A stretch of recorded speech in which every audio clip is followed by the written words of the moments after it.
Welcome back to an absolutely beautiful day in Baltimore, Maryland. The sun is shining. The temperature is 78 degrees on this last day of September.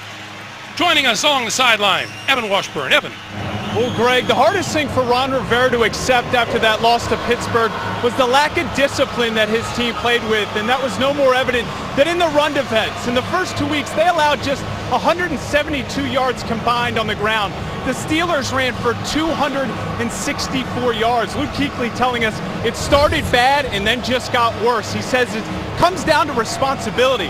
And this week, his primary focus has been understanding every aspect of the Ravens' run game. He says it has a lot of dimension, and he knows it's the strength of their offense. All right, Evan, yeah, Ron Rivera, an ex-linebacker, that's like spitting in his eye, wasn't it, Trent? He wasn't real happy with he kept saying that word over and over again, was discipline, discipline, discipline, and that's the thing he was so disappointed about when evaluating the film. Baltimore won the toss. They have deferred. Philly Brown and Brenton Burson are deep for the Carolina Panthers, and we are underway. And this will come out to the 20-yard line, and that means our first look at Carolina quarterback Cam Newton. 6 rushing touchdowns last season, 28 in his brief career. Still looking for his first of this season. He has thrown for 2. And a physically imposing, no offense, Trent, but a physically imposing quarterback. Yeah, he looks more like a tight end when he's rolling into that production meeting. He's pretty well put together, and I think that's why he's been so effective running the football, and I anticipate him running the football more today than what he has the previous couple weeks. From the 20-yard line.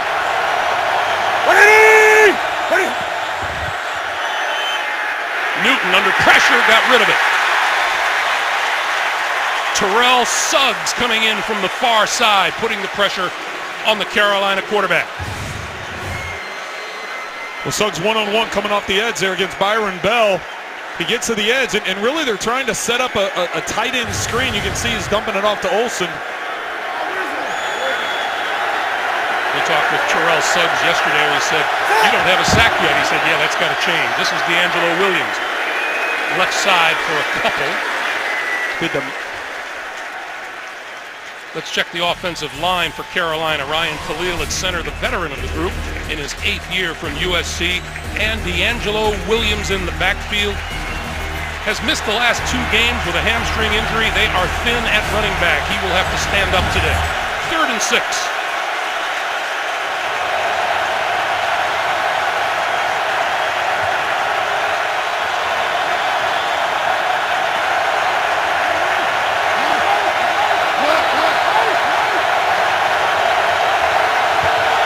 Plenty of noise as usual from the Ravens fans. Throwing this side of the field, it is caught. Jericho Cotchery on the near side for a big gain out near midfield and a first down. Nice job by Cam Newton standing in the pocket here. You can see Cotchery one-on-one with Elam, just takes it to the corner route. Elam tries to undercut it, doesn't get a good angle, and Newton does a nice job of putting that ball up the field to where only his receiver can get it. Nice job by Cotchery focusing, bringing that in. Matt Elam coming off of not his best game ever last week at Cleveland. As John Harbaugh allowed, first down from their own 48. This is D'Angelo Williams crossing midfield and just inside the Baltimore 45-yard line before Darrell Smith made the tackle. Well, and we've touched on it already about the number of injuries that Carolina is dealing with, and it's going to be important for them to establish this running game. So on first down, pushing the pile 7 yards up the middle is a good start, something they have to stick with. On 2nd and short yardage, this is Williams, and Williams looking for first down yardage very close to it, the 41-yard line. The Baltimore defense. Chris Canty was a question mark with a bad knee, but he does start at defensive end. At linebacker, Terrell Suggs in his 12th season, 94.5 career sacks.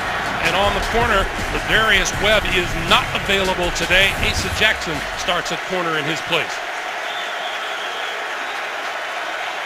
3rd and really about a half a yard for Carolina.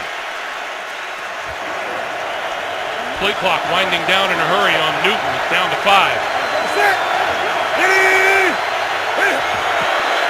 And Newton keeps it. And Newton for the first down.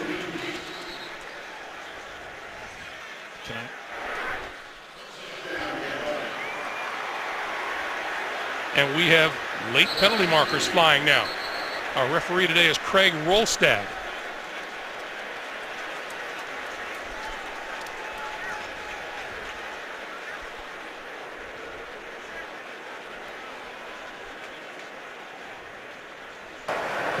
Offense, 12 men on the field. 5-yard penalty, replay, third down.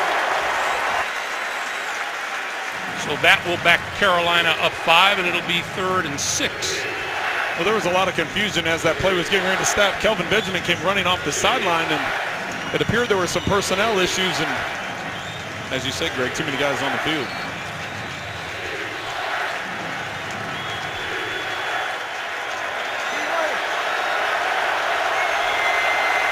Number 36, Darren Reeves, into the Carolina backfield.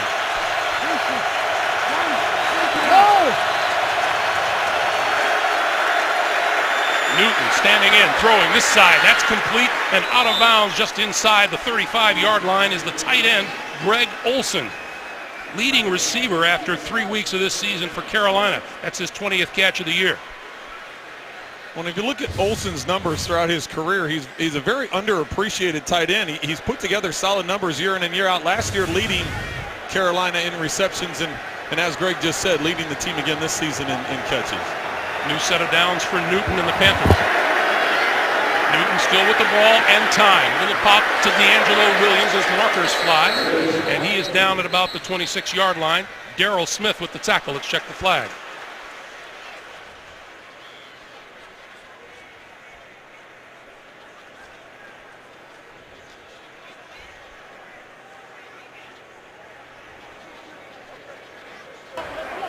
Holding. Defense, number 91. 5-yard penalty, automatic first down. That holding penalty is on Courtney Upshaw, and that's an automatic first down for the Panthers.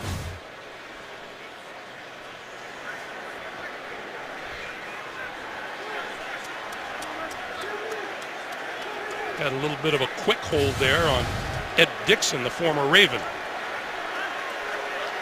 I don't know if I'd necessarily call that a hold. He was just chucking him going off the line, but that's the number that was called out. Point of emphasis, Trent. Haven't you been reading the papers?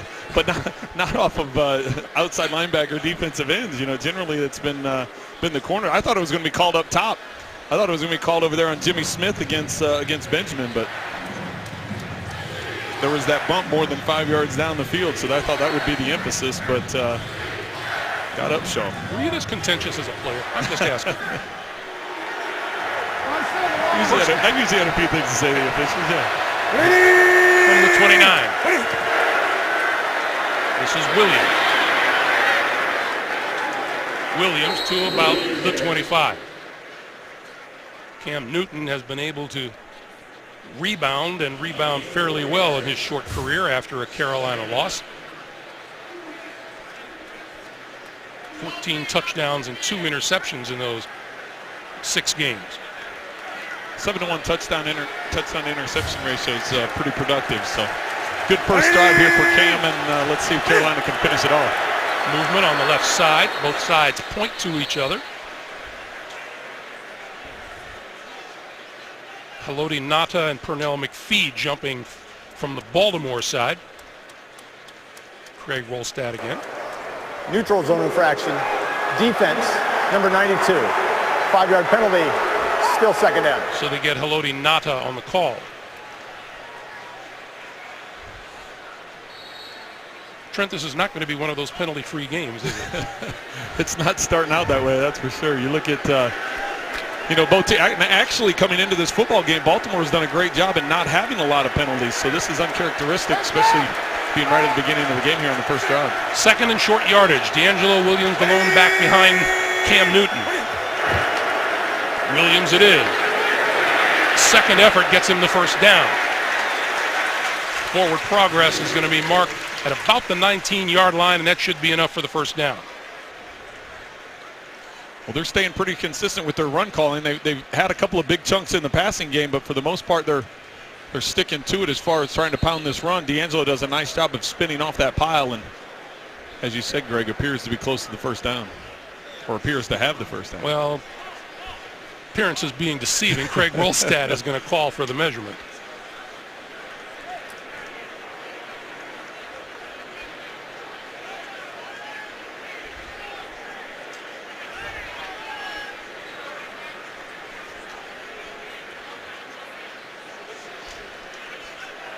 I knew I had it.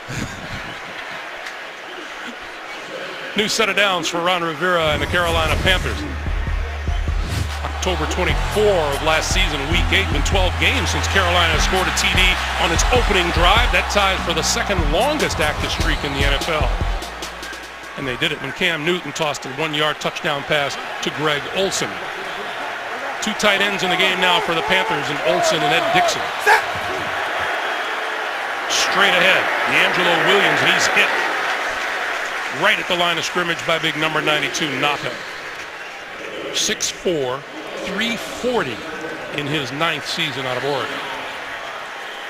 And he's got as good a first step quickness as anybody in the league, and it's been reflective in the type of career that he's had, and that 340 may be a little generous.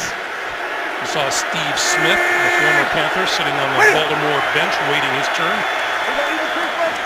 No gain on the play, 2nd and 10. Newton taking his time, looks at the play clock. Williams again, trying to dance outside and not much there, maybe a couple of yards. Suggs and C.J. Mosley. Mosley, the first-round draft pick out of Alabama. 3rd and 8. And here come the fans. Well, Carolina had some success running the ball in between the tackles there earlier in this drive, but the last 2 plays they've tried running up the middle, and Baltimore's done a good job of making them bounce, and they've been there to make the tackle. Carolina's not managed a first down in the red zone all season long. They've gone 0-4.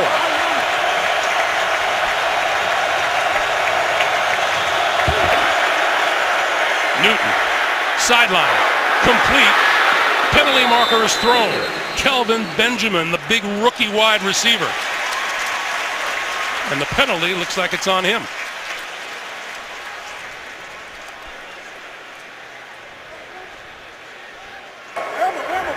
Pass interference. Offense, number 13. 10-yard penalty. Replay, 3rd down. Let's take a look at number 13 again. You'd see at the top of his right around the 10-yard line, you can see that left arm extend. Anytime you get that arm extended, the official is going to see it. Especially with white gloves on, it stands out even more against the black jersey. So now the Panthers into a 3rd and 18 from the 28-yard line. They need the 9-yard line for a first down.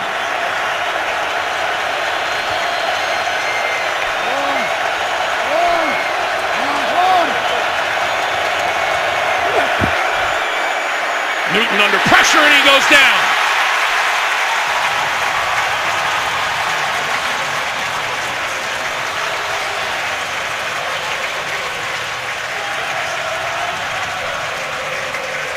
Elvis Dumervil, Terrell Suggs.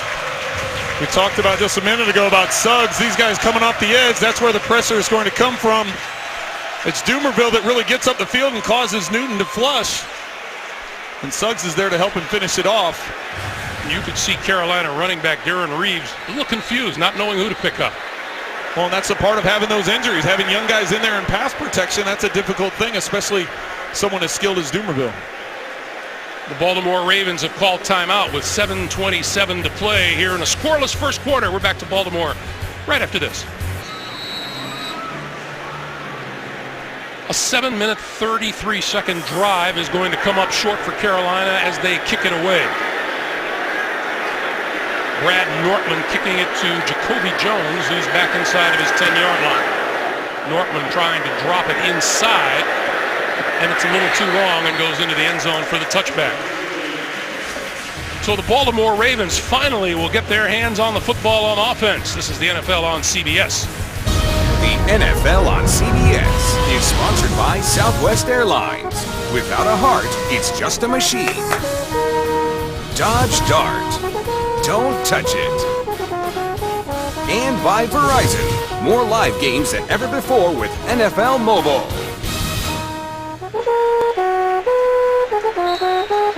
man's name is Japheth Clark. And out on the harbor, he's serenading JB and the guys back in the studio. Joe Flacco on the move, throwing, and that's complete on the far side of the field. Steve Smith with a big gain for a first down. 17-yard pickup. Well, that's a way to get Steve Smith involved right away on a quick little boot. Get him to the sideline, and it was interesting to see as this tackle's made over on the Carolina sideline. I wanted to see if he was going to jump up. He didn't look at anybody. He didn't say anything. Of course, he jumped up and did his traditional first down sign, but I was wondering if he was going to jaw a little bit, and he held himself. Flacco to throw again. Coming out this side is Justin Forsett out of the backfield. Across the 45 and out of bounds.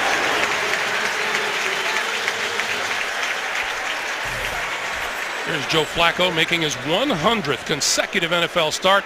Super Bowl 47 MVP, 4 touchdowns, 2 interceptions, sacked 3 times, but not at all in the last 2 games. He has one of the strongest arms in the National Football League. Ooh, he's shown great restraint here these last couple plays, throwing short, but he can unload it if he has to. Second and short yardage. This is Forsett. And Forsett has a first down and more up the middle, inside the 50 to about the 47-yard line of Carolina, where A.J. Klein brings him down. There were 2 things that Ron Rivera talked to us about, and he said number 1 was the discipline that the defense has to have. He wasn't happy with how they weren't disciplined in their assignments. The second thing was missed tackles, and you can see right there they had a chance to tackle for no gain and gave up a big chunk.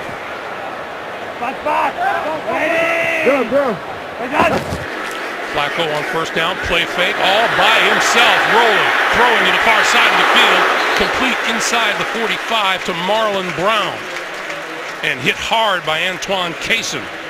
Baltimore's front line minus veteran left tackle Eugene Monroe out with knee surgery. Rookie free agent James Hurst gets that call. And of course, all eyes on number 89, Steve Smith, who spent the first 13 years of his career in Carolina, now in his first year in Baltimore. And as you said, Trent, it'll be interesting to see what the Ravens do to help protect the left tackle, the young left tackle, Hurst. That is Lorenzo Taliaferro on the carry. Carolina's 4-3 defense. Wes Horton starts at defensive end where Greg Hardy used to be. A hip injury had Thomas Davis in doubt for today. He is down, and Chase Blackburn starts for him. And in the secondary, number 20, Antoine Cason at cornerback. We'll see how he does when matched up on Steve Smith. 3rd and 4.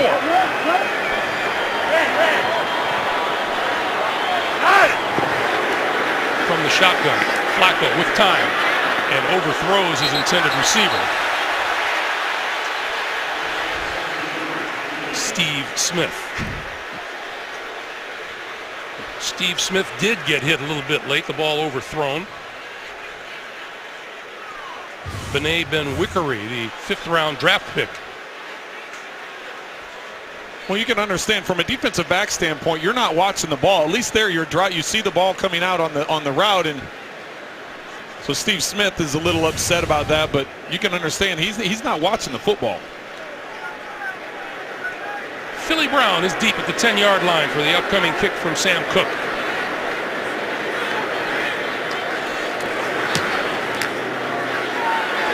High floater bounces inside the 5. Will it be down there? It will. At the 2-yard line by C.J. Mosley. And we have a late flag, a couple of late flags.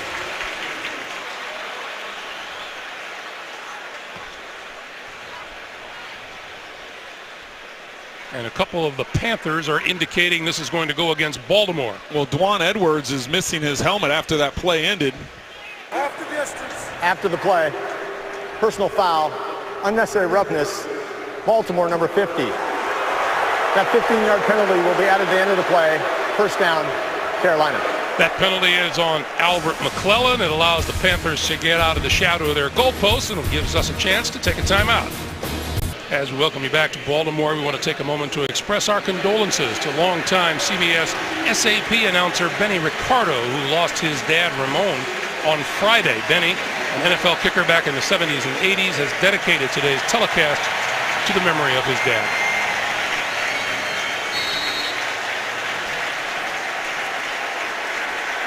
Baltimore, with 12 penalties over the first 3 games, tied for the fewest in the NFL, has committed 3 today. And Carolina begins from its own 17-yard line. This is D'Angelo Williams off the left side for a couple. We'll go back to the penalty on the previous play. Here's where they're tangled up, and Albert McClellan, you can see he grabs the back of Edwards' helmet and just rips it off. Now, instead of Carolina being pinned at their 2-yard line, that penalty gave him first down at the 17-yard line. So that's a drastic penalty on his part. Newton and the Panthers, 2nd and 8 at the 19. We'll give it to Williams, and D'Angelo Williams across the 20 to about the 23-yard line. Let's get our first update from New York. JB. Ending, striking first. Andrew Luck drops back, finds T.Y. Hilton for a 37-yard pass, setting up Trent Richardson for a 1-yard touchdown run. Indy up 7-0. Luck, 5 of 7, 87 yards. That in the first. Back to Greg Gumbel, Trent Green, and Evan Washburn. All right, guys, thank you. 3rd and 4. Once again, a noisy Baltimore crowd.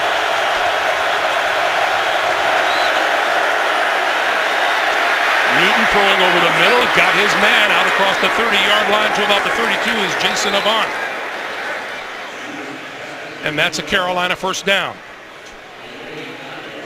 You had an interesting perspective, Trent, as we talked about Cam Newton with that recovering from the surgery on his ankle. You said it might make him a better quarterback in the pocket.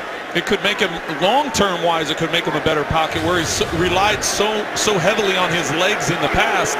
With these injuries forcing him to stay in the pocket, it could lead to long-term success.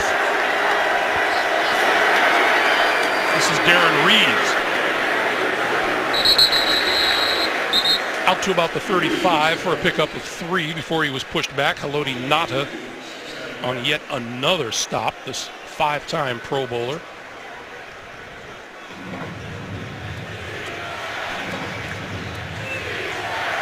.64", 340. Haloti Ngata has 4 career interceptions.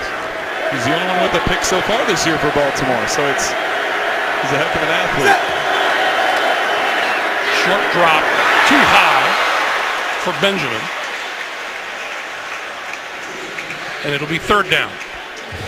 Well, it's hard to say you're throwing the ball too high to Benjamin, but this time you could see Cam getting scared off there a little bit by C.J. Mosley, who's dropping into coverage. He sails it a little high on him, and fortunately for Cam, that ball got tipped up in the air. It wasn't intercepted. When Kelvin Benjamin left our meeting room last night, I asked you if you've ever had the chance to throw to a receiver that big. But I said the guy sitting in the studio, but Tony Gonzalez about as big as I had. That's right. 3rd and 7.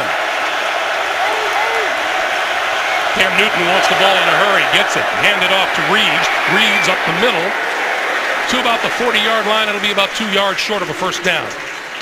Canty and Mosley with the tackle, and the punting unit will come on.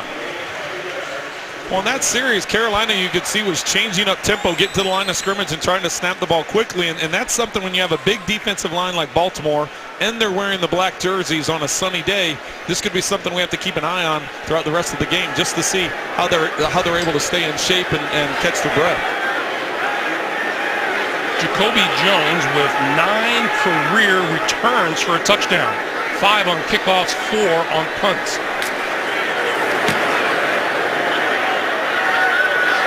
And Jones will track this one down at his own 2-yard line. Turns the corner, up the sideline, and out of bounds at about the 20. Just 42 seconds remaining in a scoreless first quarter at M&T Stadium in Baltimore. The NFL on CBS is sponsored by the all-new Chrysler 200, America's import, and by Bud Light, who reminds fans to stay in the game and drink responsibly. How about that beautiful view of downtown Baltimore, courtesy of MetLife today. Thank you, guys. Justin Forsett in the backfield for the Ravens. Flacco almost trips, gets him the ball. And he's out across the 20 to the 23-yard line. A reminder, you can follow all of today's football action on the go. Download the award-winning CBS Sports app now for instant scores, breaking news, video, and more, all on your phone.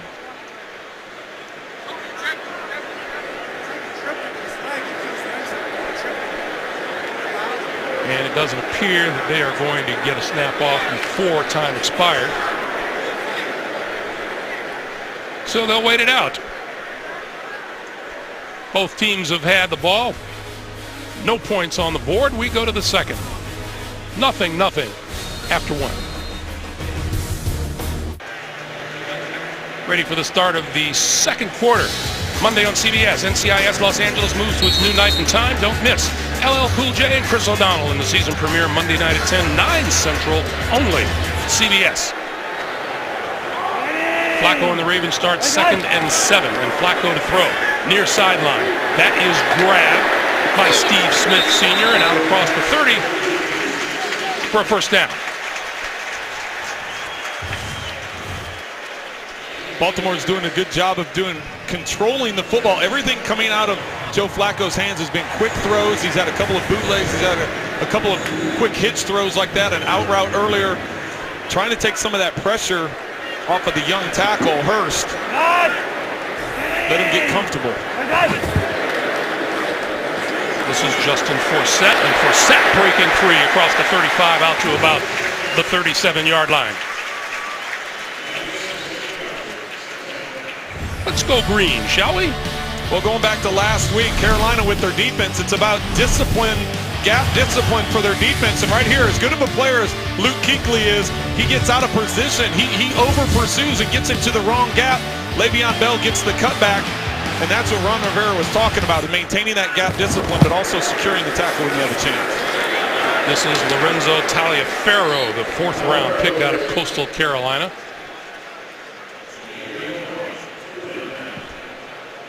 And K'Wan Short with the tackle. There's Luke Kuechly. Not a bad football player. Yeah, as we mentioned, the reigning defensive player of the year. He can get a little excited too and get out of position, and that's really what you have to do: maintain your lanes, maintain that discipline. And he talked about studying and getting ready for this game, and what he does is he watches the centers and the 2 guards to give him keys. Flacco got time, lofting it up, tip, caught. That is Steve Smith Sr. for the touchdown.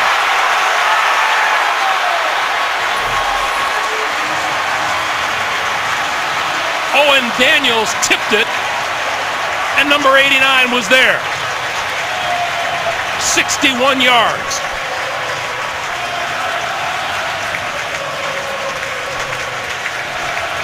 This is clearly a pass, a corner route to Owen Daniels. Steve Smith on the outside, I believe, just had a hitch route and started clearing up the sideline, and that's what always pursuing to the football. Good things happen. Stay active in the play.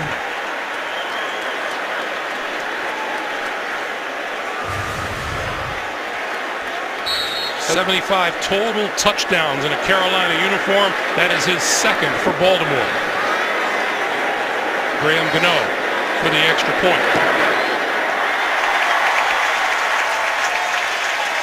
Seems like it was in the cards from the beginning of the week, doesn't it? Steve Smith Sr. with the touchdown catch. 7-0 Ravens.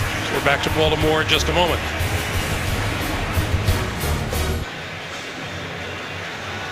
Number 89 wasn't the happiest guy in the world when Carolina cut him. He all week long was saying it was going to be nothing but blood and guts out here. A couple of the Carolina Panthers wore goggles to practice to protect from the blood and guts, and look who turns up with the first touchdown of the day. This kick will sail out of the end zone for the touchback, and the Panthers will start from their own 20-yard line, down 7-0 with 13:12 to play in the half. It was Flacco to Steve Smith Sr. for the only touchdown of the day so far. Carolina surrendering its first half TD all season from the 20-yard line.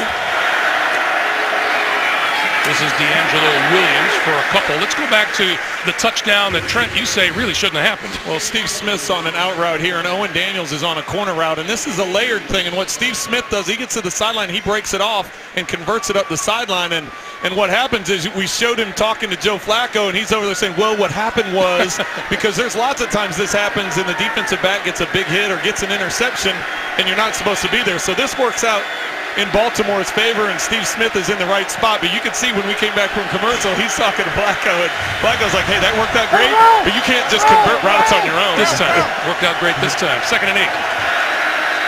Newton throwing far side of the field. That is complete and dropped. Picked up by the Ravens.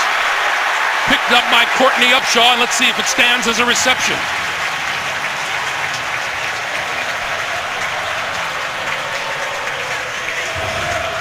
So far, they're calling it a catch with a fumble. Benjamin had the ball turned, but really didn't take a step. So he goes to make a step. What I want to see, though, is that other angle where the ball, I don't know if the ball was secure. As he's bringing it down to his stomach, it almost looked like there was a little bit of movement with the ball. So if this ultimately, from a replay standpoint, if there's any sort of movement with that ball before it's punched out, and that's ultimately what they're calling it a. They are calling that an incomplete pass. So they must have decided that Benjamin didn't have security of that ball before he made the move. So Craig Rolstad coming over to this side of the field. John Harbaugh with red challenge flag onto the turf.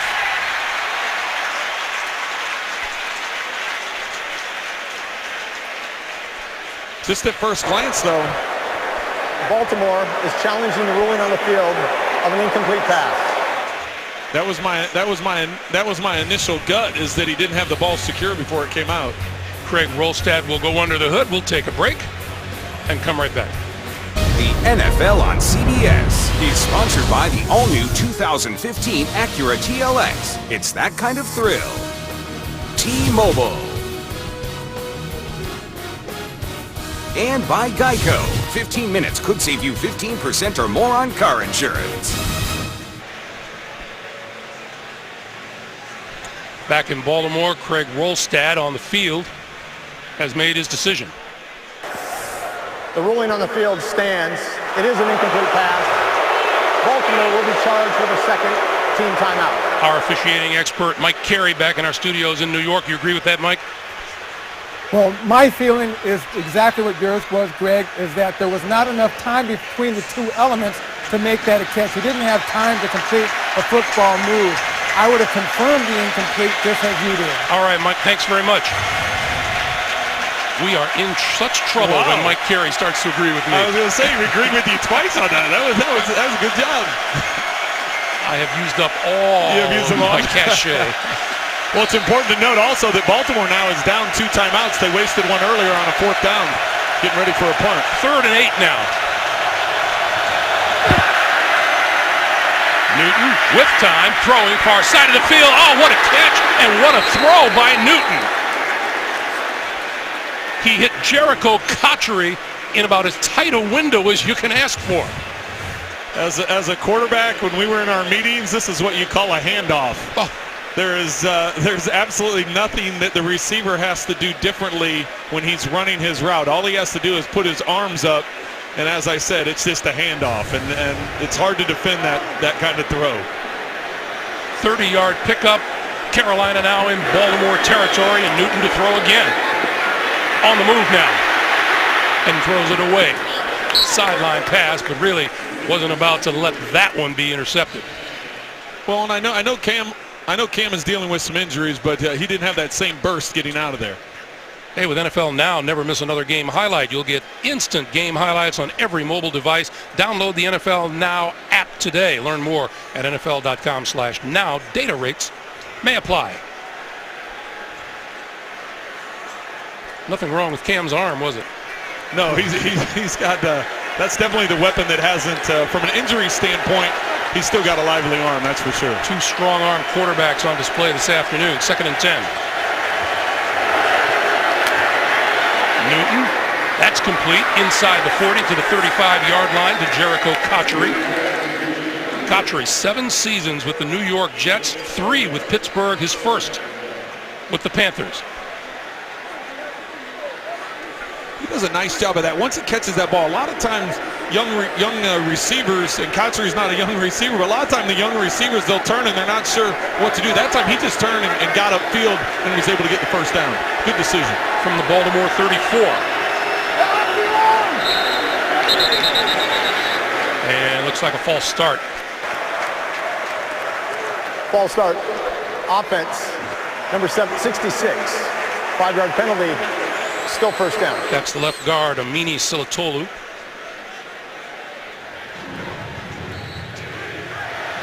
So it'll be 1st and 15.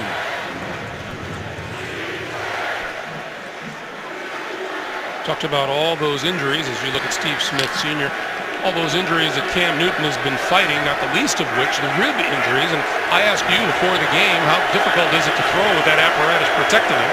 And you said, it is very difficult. He's got even extra padding to protect those ribs.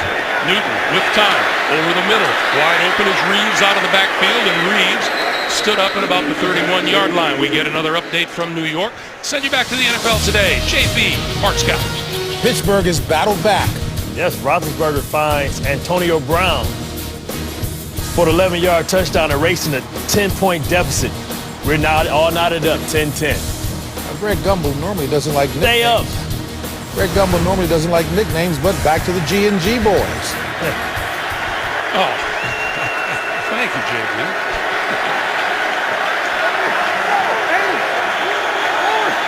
Second and 5 for the Panthers.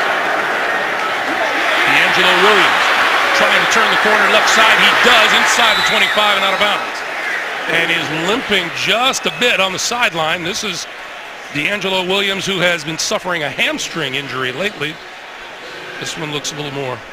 That looks more lower like leg. That looks more like an ankle when you have a defender, especially with him running away, and the defender falls on the back of his legs and really had a chance to tackle him from behind. And as that body weight falls on the back of your legs, that's what.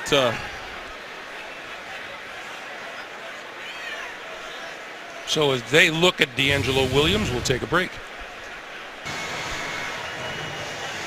There's one guy the Panthers can't afford to lose at this stage. It's a running back. They have several of them down and out. Mike Tolbert, Jonathan Stewart, Fozzie Whitaker, who isn't on that graphic, and now D'Angelo Williams.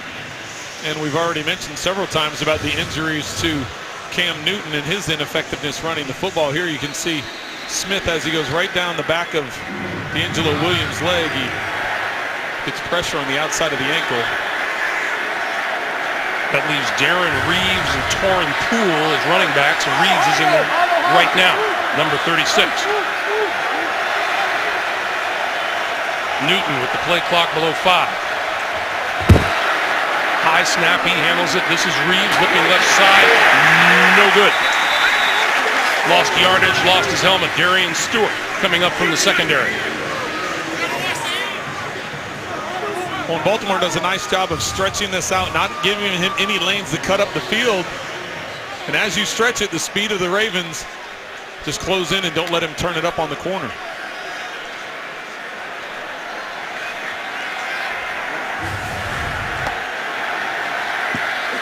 So the line of scrimmage, the 28-yard line, and Newton looking at 2nd and 14, 9 minutes to play.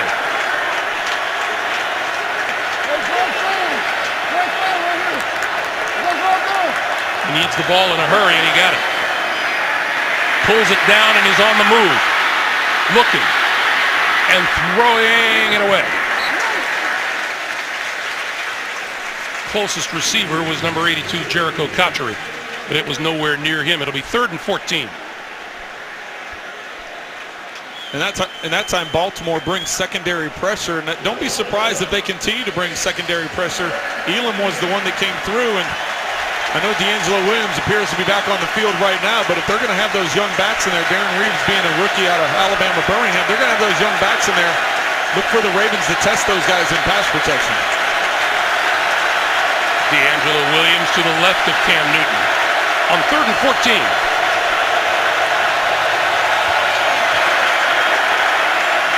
Newton getting time, going down. Wide open is Benjamin for the touchdown.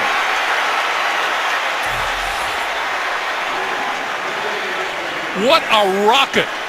What a rocket Cam Newton threw.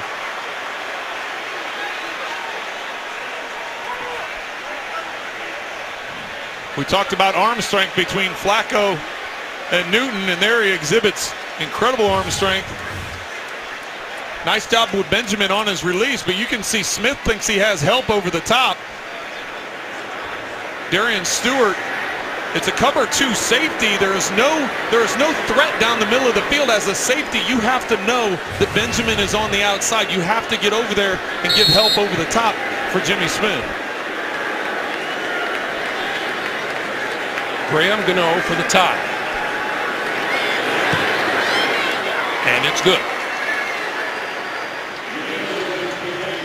8 minutes, 35 seconds to play here in the first half. Cam Newton to Kelvin Benjamin ties it at 7.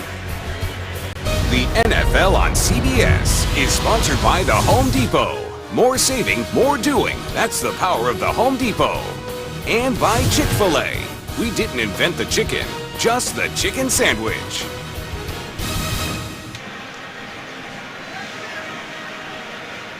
Another nice view from on high. 8:35 to play here in the first quarter. The Panthers 7 and the Ravens 7. In the first half, excuse me. And Kelvin Benjamin with his 3rd touchdown catch of the season. Jacoby Jones is deep.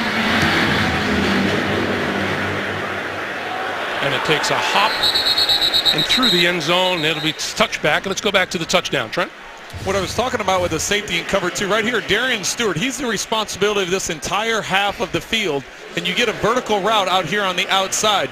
You have to be able to honor that, especially with Benjamin getting vertical up that sideline. There is no immediate threat to the middle of the field for Stewart to even be looking inside. He has to know to drift over to the outside, and that's all on him. That's where Jimmy Smith thinks he has that help over the top and why he lets him go to the outside.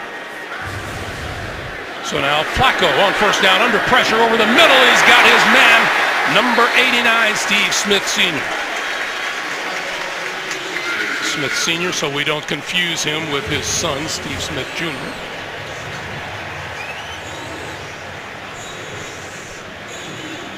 Thought it was interesting talking to him yesterday that he thought he was pretty close to maybe hanging it up as a career when he left the Carolina Panthers. Yeah, he said he's been re-energized getting here to Baltimore and learning a new offense. Feels like a rookie again, and is excited to be on this team.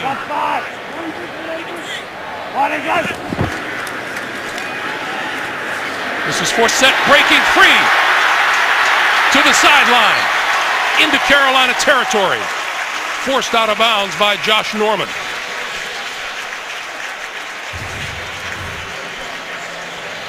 You can watch him run right through the middle.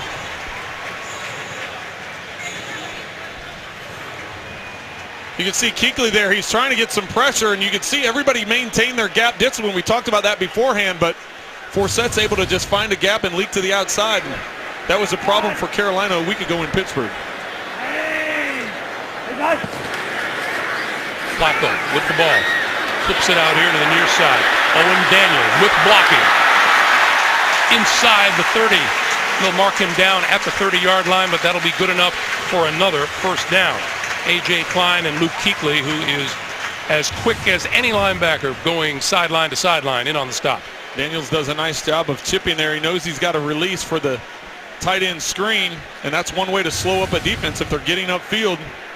Set up that screen, and nice effective play for Baltimore. Baltimore averaging about 12 yards a play on offense. Flacco again, going for it all to the end zone. Incomplete. Going high, Thomas Deku. The pass intended for Steve Smith Sr.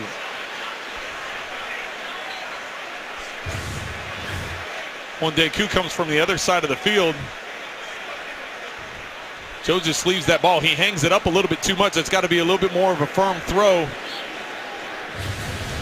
Deku's lucky he doesn't get hurt the way he landed. Deku in his first year He's a Carolina Panther after 6 seasons in Atlanta. On 2nd and 10, the quick pass that Jacoby Jones couldn't hold on. Jacoby Jones has had a very slow start to this season. Coming into this game, just 3 catches for 20 yards. Well, Greg, you and I talked about this yesterday, and why hasn't he been a bigger factor? You know, Torrey Smith being here, Steve Smith Sr. coming over and putting up some big numbers, but Jacoby Jones is a guy you thought would be ready to take that next step. He's known as a return guy, but he's had a couple opportunities, as you can see from the graphic, their 9th drop pass. I think earlier this week, John Harbaugh said he thought he was pressing, but that's unusual for an 8-year veteran to be pressing. 3rd and 10, timeout is called. So Baltimore uses its 3rd and final timeout here in the first half. 6:40 to play. This is the NFL on CBS. Hey, Thursday, your football week starts here when the Vikings visit Lambeau Field to take on the Green Bay Packers. Another big-time matchup in primetime. Thursday night football on NFL Network and CBS. Minnesota's Vikings, Green Bay's Packers. Teddy Bridgewater, as I mentioned to you, Trent, creeping up on Aaron Rodgers in the passing yardage department. Slowly creeping. 3rd and 10. Flacco running out of time over the middle. Oh, what a grab close to the 20-yard line by Owen Daniels.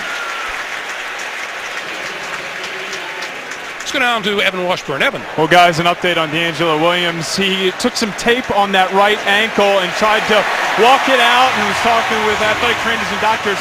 Currently, he has the shoe off of the right foot, continuing to try and work through it. No official word from the sideline. I'll keep you updated. Thanks, Evan.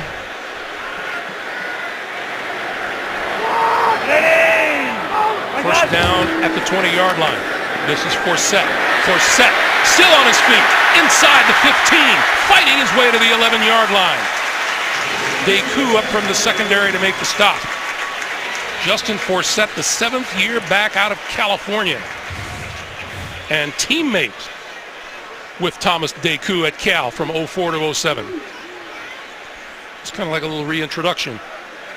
Nice job by Forsett finding that crease, and give credit to Juszczyk coming up there, the fullback coming up and making contact with Kuechly right in the middle of the field, giving Forsett that lane. On 2nd and 1, Forsett gets the first down and more to the 5, to the end zone, touchdown!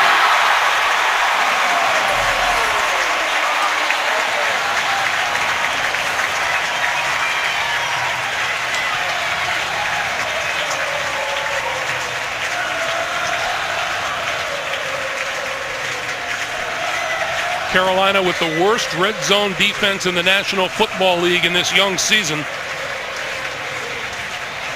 Nice job by Yanda. Nice job by Rick Wagner, the right tackle, doing a good job creating a hole. And of course, Forsett's the one to ultimately get it in the end zone, break those last couple tackles. But nice job by the up front. Gano is good on the extra point. 5:22 to play here in the first half. Watch Yanda and Wagner here. They're going to seal it to create the lane. And then, of course, Forsett, once he gets that contact up by the goal line, you can't bring down a running back like that. You're just throwing a shoulder into him. Harper tries going low, but he doesn't get him wrapped up, and ultimately Forsett ends up in the end zone. My mistake, I said Graham Gano. It's Justin Tucker. It was 14-7 Baltimore. By the way, Steve Smith Sr. already with 101 yards receiving on the day. I'd say he's sending a little bit of a message.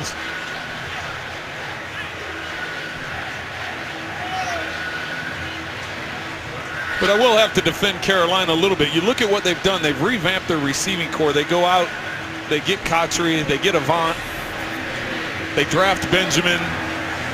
Philly Brown has been a nice addition as a college free agent. So really that entire receiving core has been revamped, and it was time for Carolina to move on from Steve Smith. And fortunately for him, he found a home that he's fitting very well.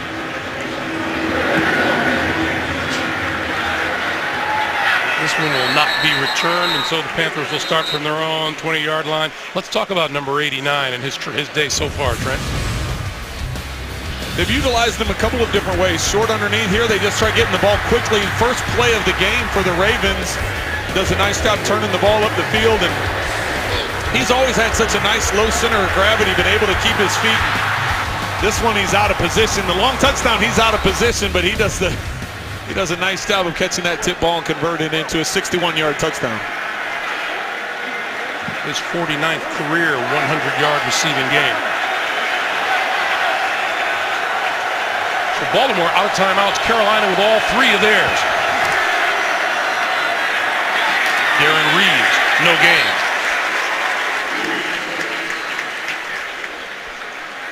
Remind you, coming up, the Verizon Halftime Report.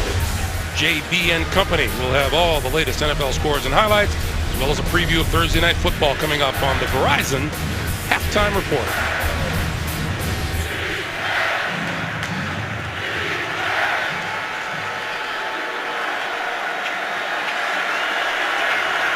Second and 10, D'Angelo Williams not back on the field. Darren Reeves in the backfield alongside Cam Newton. Newton throwing this side off the hand of the intended receiver, Greg Olsen, and it'll be 3rd and 10. Well, that time, nice coverage by Darian Stewart. He has Olsen one-on-one. Coming down from that safety position, matched up on the tight end, and Ravens only bringing 4 in pressure. Effective closing that gap, closing that pocket on Cam Newton, only bringing the 4 guys. See D'Angelo Williams now at least with that shoe back on, but not back onto the field. 3rd and 10. Cam Newton 5 for 5 on 3rd downs to this point. Tried to set up the screen, went through a couple of Ravens' hands and falls incomplete. Nice job by Matt Elam, recognizing the screen, and there's nowhere for Cam to go with that ball other than throwing it away.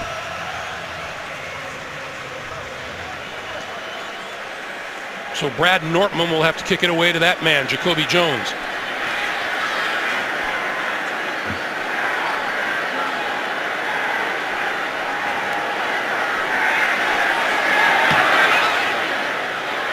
High kick, fair catch called for and made by Jones at his own 31-yard line.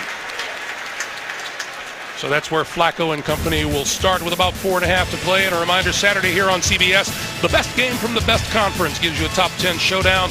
Ole Miss looking to end its 10-game losing streak against Alabama. It all begins with Inside College Football, and college football today at 2:30 Eastern Time. Well, they're back to work on the right foot of D'Angelo Williams.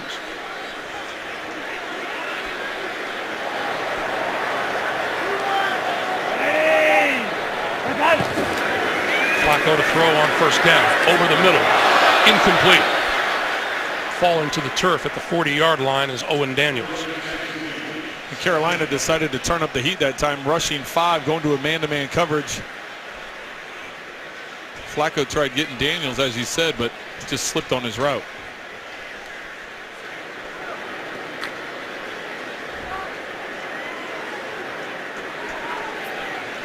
Carolina long on time of possession, short on the scoreboard. This is Forsett.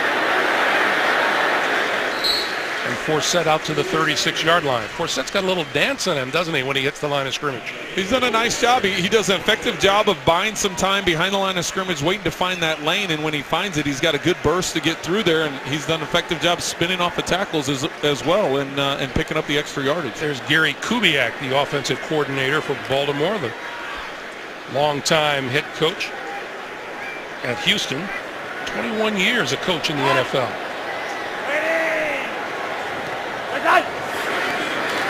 Flacco leads 6 yards for a 1st down, throwing, and he's got his man to midfield. Marlon Brown, 1st down, Baltimore.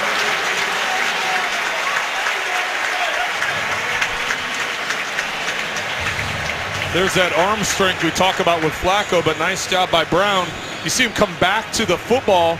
He's just doing an out route there right along the 50-yard line. Flacco puts it in position to where he can get it, but nice recognition by Brown to come back to the football and not allow the defensive back to undercut it and knock it away. The ball just into Carolina territory, and Flacco going to throw it again. With time. This side of the field incomplete. Fans looking for a flag. Jacoby Jones yelling from the other side of the field. Torrey Smith said he was held, but there are no flags. John Harbaugh demonstrating. You can see the pressure that Flacco was under. Takes a nice shot after he delivers the ball. You can see why he threw that ball early. He felt the pressure, had to get the ball out of his hands and anticipate where the receiver was going to be. Kaysen on the coverage, not getting called for the penalty, although the Ravens were pretty vocal about it. 2nd and 10. This is Forsett. And he is buried. This will lose a yard back to midfield. Luke Kuechly leading the charge. Didn't you love what Ron Rivera had to say about Luke Kuechly? He said, the best first step I've seen. And that was an impressive thing to say, considering he's been around Singletary, he's been around Urlacher for all those years in Chicago, and he thinks he puts him in that same group. He talks about how special of a player can be, but that was the one thing that he thinks maybe separates him a little bit is that first step. Flacco now looking at 3rd and 11, and here comes the blitz. He got rid of it. Wide open up the seam, complete to Torrey Smith for a first down at the 20. Joe Cool.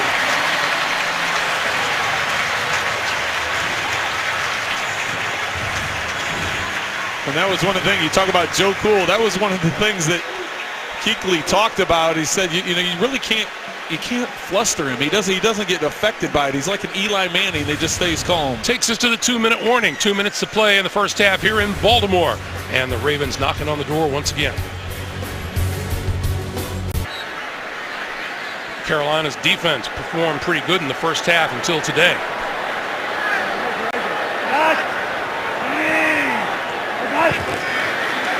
Flacco lost the handle, picked it up, throws it downfield to the end zone. Caught for the touchdown by Steve Smith Sr.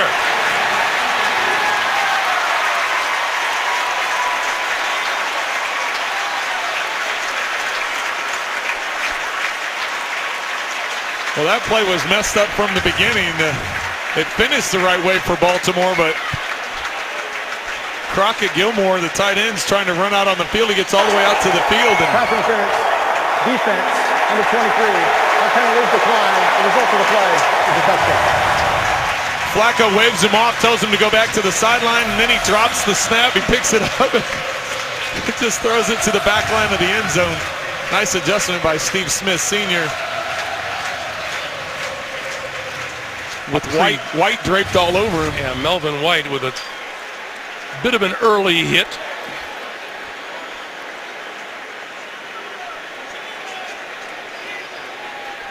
Now you know why they call him Joe Cool. I mean, the fact...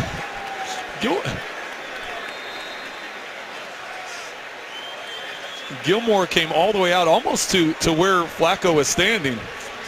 They're taking a look to see if that is a legitimate catch. Let's see the ball when Steve Smith hits the ground. I don't think it ever touches the ground. I think he maintains control of the ball. I think he keeps his arm and his hand underneath the ball.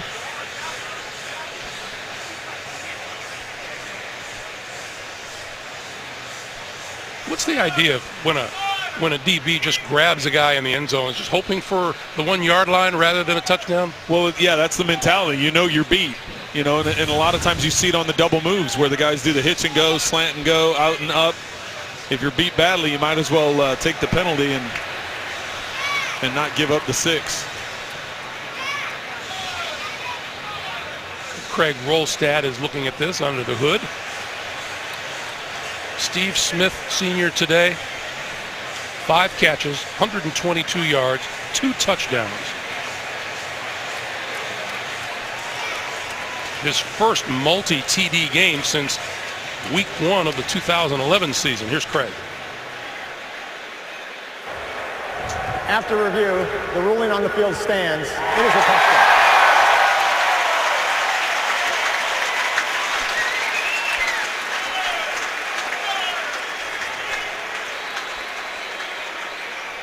89 wanted to make a statement. We just didn't know how big a statement he'd make in the first half alone. Yeah, he's definitely sending a message, and this is what he's been doing all season for the Ravens. Though he's been coming up with big plays all season long, and that's why he's re-energized. Justin Tucker's extra point makes it 14 points for the Ravens in the last 3.5 minutes. Well, even with all the chaos going on around this play, Joe Flacco recognizes that the safety's in the middle of the field, and so after he drops the snap, he keeps his composure. He knows where he's going with the football. It's just a matter of getting it out before the rush collapses around him. And nice job by Steve Smith Sr. getting leverage, getting to the outside. And then you see how he stacks the defensive back? He gets on top of White and doesn't allow White to get back through him. He adjusts to the football, and it's the only place that Joe could put the ball. And there he is having a little fun.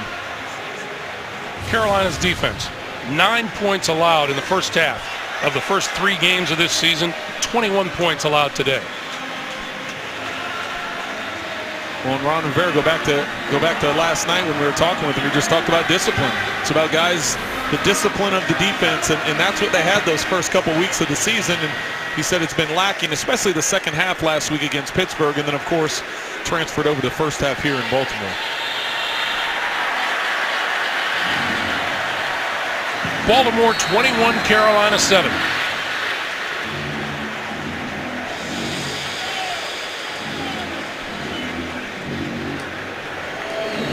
Carolina does have all 3 timeouts, though. This kick will not be returned, and once again the Panthers will start from their own 20-yard line. A reminder for you, tomorrow, don't miss the new show critics are calling fast, funny, and above all, exciting.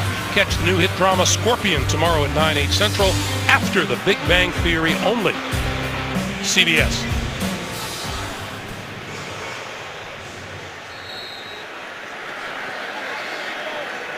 I think Baltimore has recovered quite well in the latter part of this first half. Darren Reeves in the backfield with Cam Newton.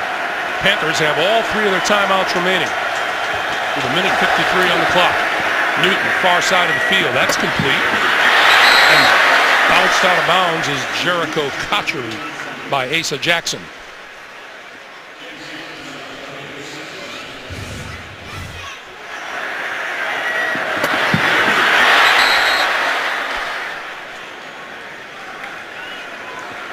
I'd say you've gotten a good hit in when you knock a guy out of bounds and you remain on your feet. And you get the roar of the crowd. You get the oh out of the whole crowd. So nice tackle. Good job by Carolina. For them, they wanted to get out of bounds to keep the clock stopped. On 2nd and 3, tipped at the line of scrimmage and falls incomplete. And Newton ends up on his back. It'll be 3rd and 3.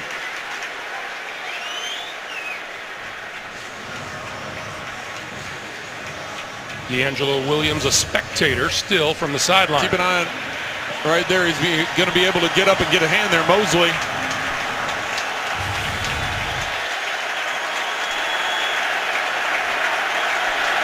So this running back core is just a beaten up group for Carolina.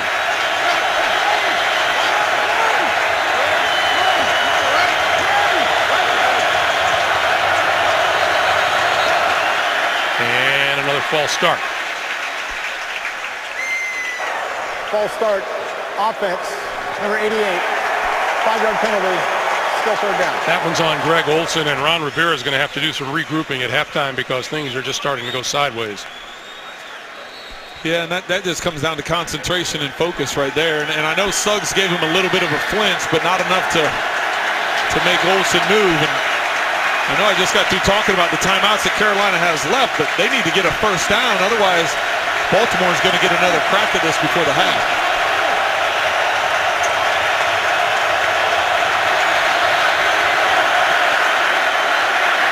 Newton. Down at the 13-yard line. Elvis Dumerville, Pernell McPhee in on top of him. You can see the pressure applied to Cam. Not a lot of time. They had good coverage up the field, too. The defensive backs, they had Benjamin was double covered. Avant was double covered up the field, and Kotchery was one-on-one, so nowhere for Kane to go with that ball quickly. So now Nortman will kick it to Jacoby Jones once again.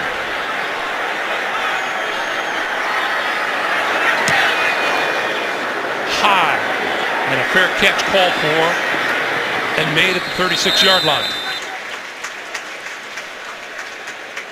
Once again, a reminder, the Verizon Halftime Report coming your way from New York. JB and company will have scores and highlights and a preview of Thursday Night Football coming up on the Verizon Halftime Report.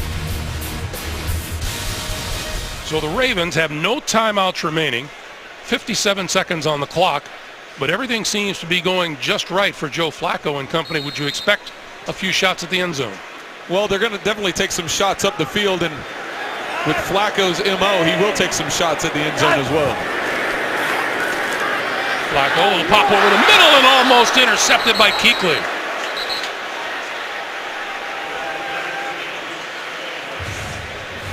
Now that would have changed momentum a little bit. Right there, Flacco and Daniels aren't on the same page. Flacco thinks he's going to sit down. Daniels decides to cut inside. Kuechly's able to come up with this. There is nobody for 40 yards on the way to the end zone. Very fortunate for Joe Flacco. 2nd and 10. Last 3 possessions, Ravens have ended up in the end zone. 2 80-yard drives and 1 good for 68. Flacco throwing and threw that one into the dirt in front of Justin Forsett. It'll be 3rd and 10, 48 on the clock.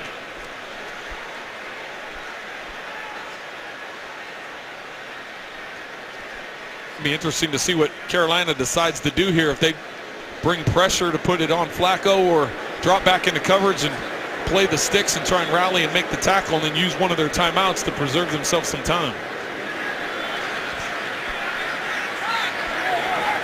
Feeling we just saw John Harbaugh and Gary Kubiak discussing this call. Flacco, screen for Forsett. Forsett with a first down to midfield to about the 46-yard line. Clock continues to move and the Ravens can't stop it.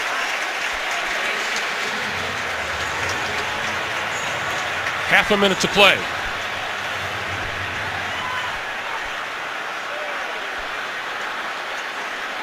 They really need to pick up about another 10 yards or so for Justin Tucker to feel comfortable.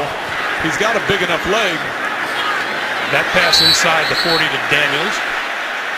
And they're down to 10 seconds remaining. They're just going to spike it and try and get a field goal attempt. And they will stop the clock with 3 seconds to play. And here comes Justin Tucker. The man who had the game-winning 32-yarder at Cleveland last week has six 50-plus field goals last season, the long of 61. Well, let's see if Ron Rivera shows a little gamesmanship here. He still has 3 timeouts in his pocket. From 57 yards. Pulled it. And it is no good. So time expires. Tough first half for number 1 and Ron Rivera. Terrific first half for the Baltimore Ravens.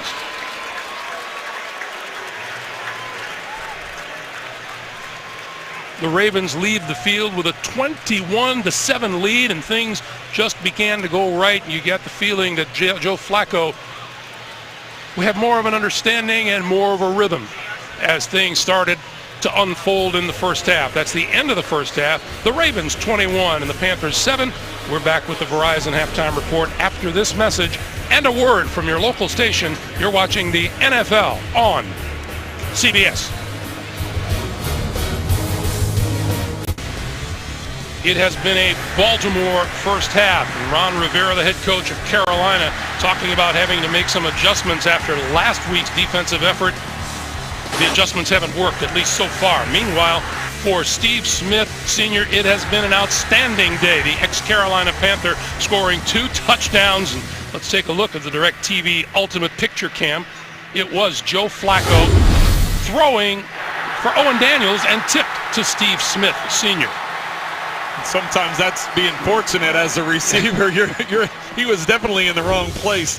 When you see the route he was supposed to run, he turned it up the sideline, and after Owen Daniels tipped it, of course, he got 6 out of it. Greg Gumbel along with Trent Green, and I mentioned to you just before we came back on the air, Ron Rivera is going to have to find something else to adjust now, because obviously there were some problems in the first half defensively. Well, there were problems, and it's stopping the run, and that's what Baltimore wants to do. They want to establish the run and get the big plays up the field off of the play action, and Ron Rivera is going to have to address that. They had trouble with that last week against Pittsburgh, and they're having trouble again today. Baltimore averaging over 6 yards per carry. Meanwhile, you could tell Joe Flacco was getting really, really comfortable in the offense. Anytime you fumble a snap and still chuck it up there for a touchdown, things are going well for you. Yeah, things are going your way when the ball gets tipped by your tight end, that becomes a touchdown. You fumble the snap, and that becomes a touchdown. So definitely things are going the way for Baltimore right now. Carolina has to do something to get that momentum changed.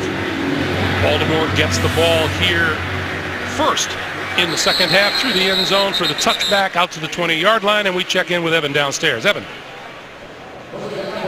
Calm and detailed in what the adjustments he needs to see out of his defense are. He mentioned it's not exactly similar to what happened in Pittsburgh against the run, but he doesn't like that his guys are getting caught up in the gaps and they're cutting back on him the entire first half. And he mentioned with the big plays, you just have to stay disciplined with Steve Smith. And as for John Harbaugh, I talked to him quickly. He said they just want to continue to run the ball. That's what he's most pleased with. Thanks, Evan. And they will start off with the run right here. Justin Forsett, who did a terrific job in the first half, 61 yards on the play, on the carry in the first half, and he adds 4 more here to make it 2nd and 6. Well, that's smart. I mean, that's if you look at what Baltimore's been able to do, their 3 scoring drives really haven't taken up a lot of time. So establishing that run in the second half, continue the success they had with it in the first half, also keeps the ball away from Cam Newton in that offense.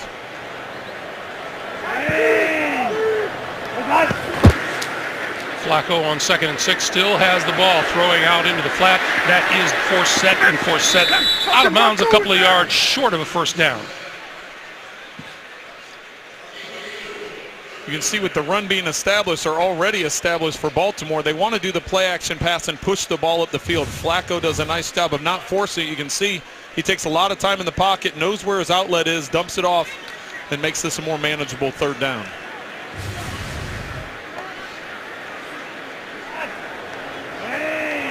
Forsett behind Flacco in the backfield. He's going to get the chance for the first down, and he's not going to make it. Pulled down at about the 26-yard line by Dwan Edwards, Baltimore's 2nd-round draft pick back in 2004. Edwards does a nice job of keeping his pursuit down the line of scrimmage and not giving the back any room to go, bringing that tackle down. And this is huge for Carolina, coming out at halftime, having a subpar second quarter, allowing Baltimore to take a couple touchdown lead, now getting a 3 and out on the first possession. We get a whistle before the snap. Penalty markers downfield. 12 men on the field on the receiving team. That's a 5-yard penalty and a first down.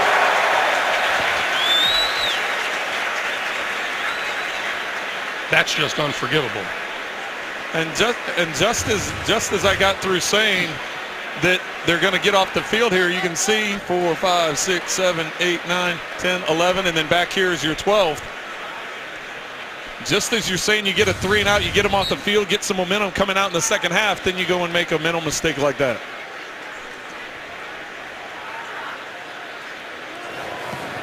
And there's just built-in danger when you give an offense like Baltimore's another set of downs for free. Pass out here, tipped and falls incomplete. Wes Horton got a hand on it, and it'll be 2nd and 10. Nice job by Wes Horton here, getting upfield. You can see him coming up the field. He's matched up on the rookie, James Hurst, who's actually done a nice job today in his first action. But Horton gets up and knocks that ball down, and had it been completed, there was a lot of room out there for Steve Smith to work with. Wes Horton playing where Greg Hardy usually would, and of course there's no telling when or if Hardy will return. Juszczyk on the receiving end. Hardy, of course, put on the Commissioner's exempt list a week and a half ago. All started with an altercation with his ex-girlfriend back in mid-May. Convicted of assault in June. He started week 1 at Tampa Bay, and he took a paid leave of absence on the 17th. And November 17 is the date set for the jury trial for assault charges. 3rd and 8. Flacco throwing and complete to the 45-yard line. Nice diving catch by Owen Daniels for another Baltimore first down.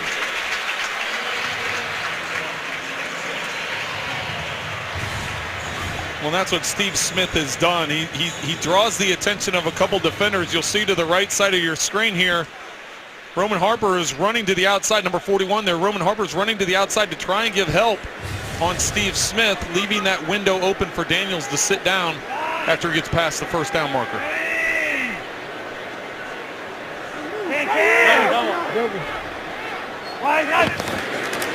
Flacco going to start this series off with Forsett left side.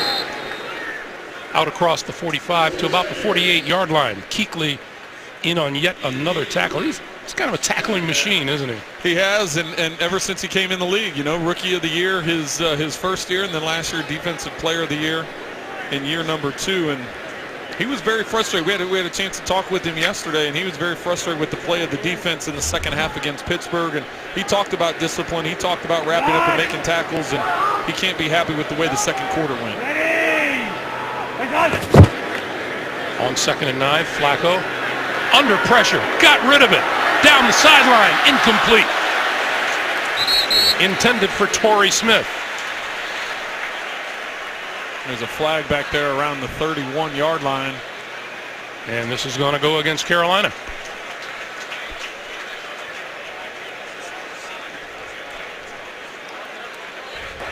Pass interference. Defense, number 20. The ball will be placed at the spot of the foul. Automatic first down. Kaysen, the cornerback, guilty. Well, and based on how slow of a play action setup it was a double move by Smith on the outside, and Kaysen just gets beat, and so he grabs him. Defensive backs are told, don't give up 6, go ahead and grab him, and that's what he does. This is Taliaferro, and Taliaferro, the rookie out of Coastal Carolina, bulls his way to the 25-yard line. Well, how about the game that Taliaferro had last week?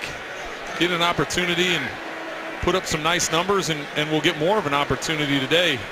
Kubiak talked about, you know, they anticipate using all these backs, and it was nice to see Taliaferro get an opportunity and have some success, and he'll continue to get opportunities.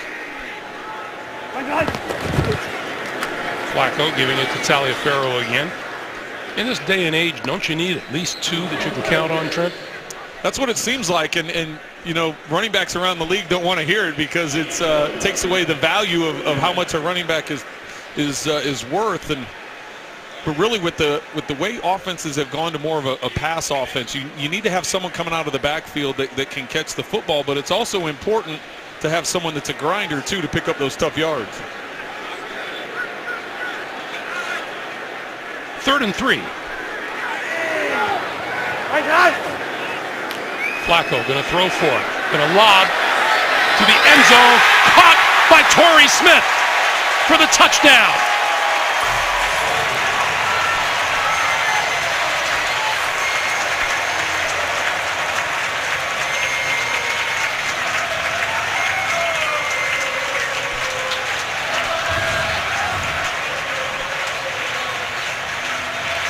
Little hand-to-hand combat down the sideline. Well, and that's what I was looking to see. I wanted to see a close-up of that because earlier in this game they called Kelvin Benjamin on a push-off on an out route that he had, and that time there it looked like Smith got away with extending that right arm and getting some separation. Have to give Joe Flacco credit for the accuracy. He threw that football up the field, but as you said, Greg, a little hand-to-hand there at the end of the play. 3rd touchdown pass of the day for Joe Flacco.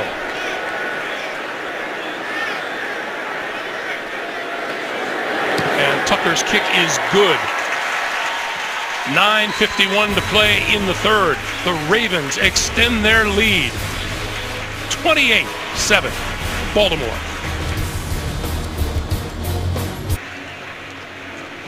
Joe Flacco having himself a day. 11-play, 80-yard drive helped considerably by Carolina Panthers penalties. Well, you consider Carolina had them off the field. They had a 3-and-out to start the drive, and they had 12 men on the field on the punt, giving them new life, and Baltimore took advantage of it.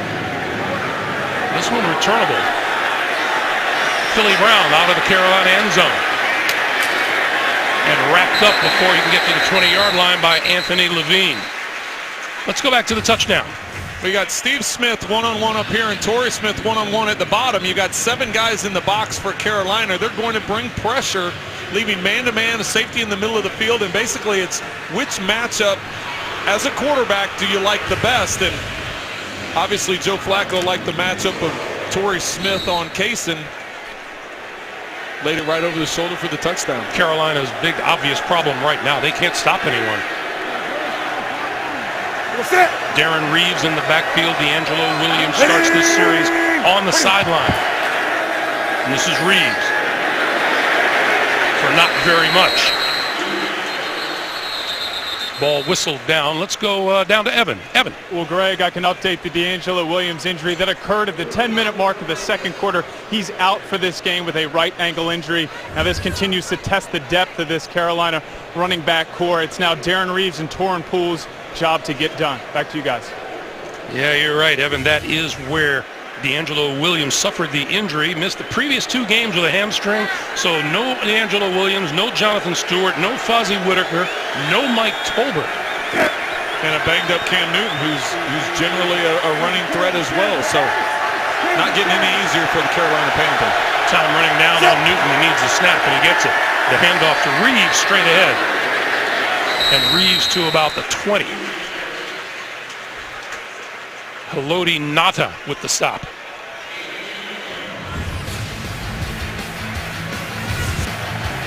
Kind of day has Sizzle had. Coming into today, he didn't have any sacks, but Terrell Suggs has gotten after the quarterback. He has 1.5 sacks on the day. He's been consistently putting pressure on in the backfield, getting hits on Cam Newton. And now with a 21-point lead, those guys will definitely be coming off the edges hard. Meanwhile, Carolina had 2 consecutive 3-and-outs trying to avoid a 3rd straight here. Newton throwing over the middle, got his man for a first down across the 35. The tight end, Greg Olsen. Solid and dependable receiver. Well, and Olsen, you'll see right here on the left, Cam Newton's just going to fire this in there. He's in man-to-man coverage. You can see Baltimore bring 6 in their pass rush, leaving man-to-man underneath and help over the top. But nice route by Olsen and good accurate throw by Cam Newton. Olsen's 2nd catch of the day. And a first down for Carolina. Play fitting. Newton with time, throwing and incomplete, and close to being picked. And we have a penalty marker in the backfield. Chris Canty saying, who, me? Personal foul, roughing the passer. Defense, number 99, hit the quarterback with the crown of his helmet. 15-yard penalty, automatic first down. And Craig Rolstad says, yeah, you.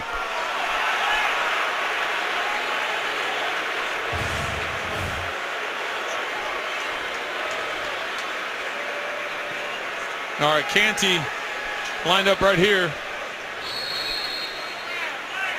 Generally, as a defense, if you know a quarterback is coming beat up a little bit, you're going to try taking some hits on him because it's a mental thing at that point in time for a quarterback. When you know you're sore and you've got, in Cam's case, not only his ankle but his ribs and some other ailments going on, defense is going to try and take advantage of that, generally within the confines of the rules.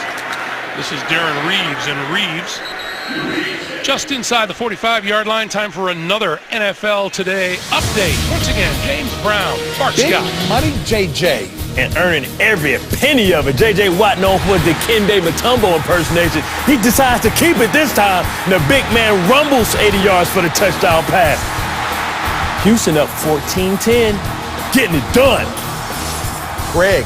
In the face. And Evan. J.J. Watt's a fairly decent football player. How about that? A defensive play, and Bart Scott gets excited about it. 2nd and 6. That pass is complete to Benjamin. And Benjamin now to the Baltimore 30 and another first down for Carolina. What a nice big target for any quarterback. Well, in talking to Benjamin last night, he was saying that, that's the advantage he has on defensive backs in the leagues. He understands his size is what his advantage is. What he is trying to get better at is the mental part of it, understanding coverages, understanding route running. And Ricky Prohl, the wide receiver coach for Carolina, has been big help for him. Newton throwing, corner of the end zone. Benjamin. What's the ruling? Talking about it. And incomplete.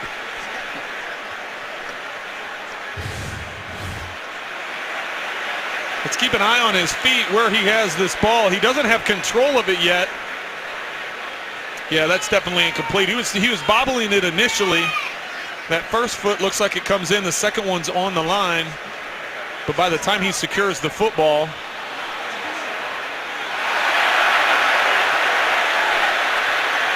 wow. One foot down and the other foot down, but as you said, the bobbling continued.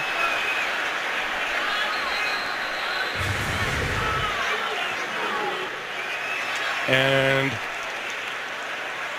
Craig Rolstad is going to go under the hood.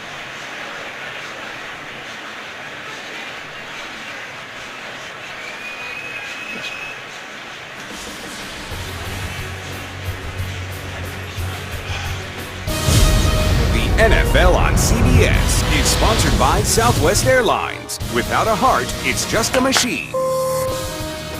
The United States Marine Corps. The few, the proud, the Marines. And by Toyota Care. Scheduled maintenance, no cost. Back in Baltimore, we could not hear the referee, but on the field it apparently has been ruled a touchdown.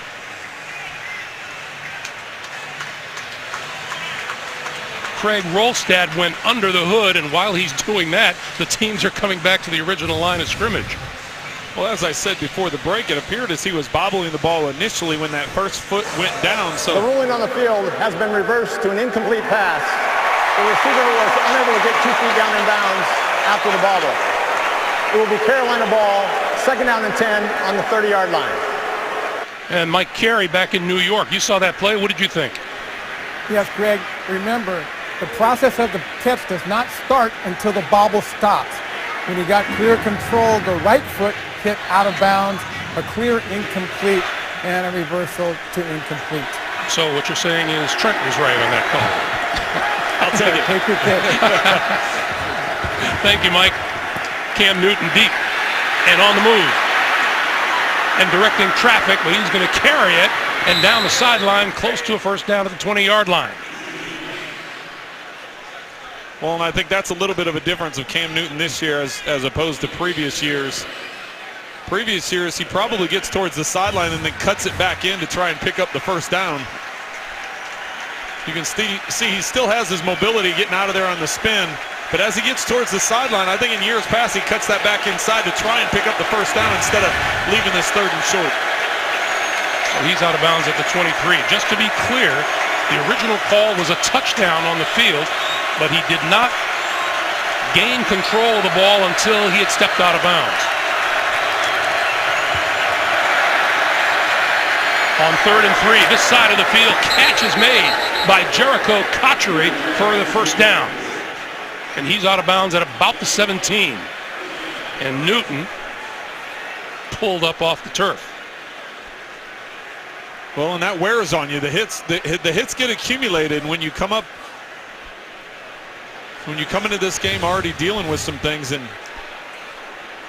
he's been dealing with a lot. He has been. He's had the ribs, as we mentioned, the ankle. Saw his thumb wrapped up earlier.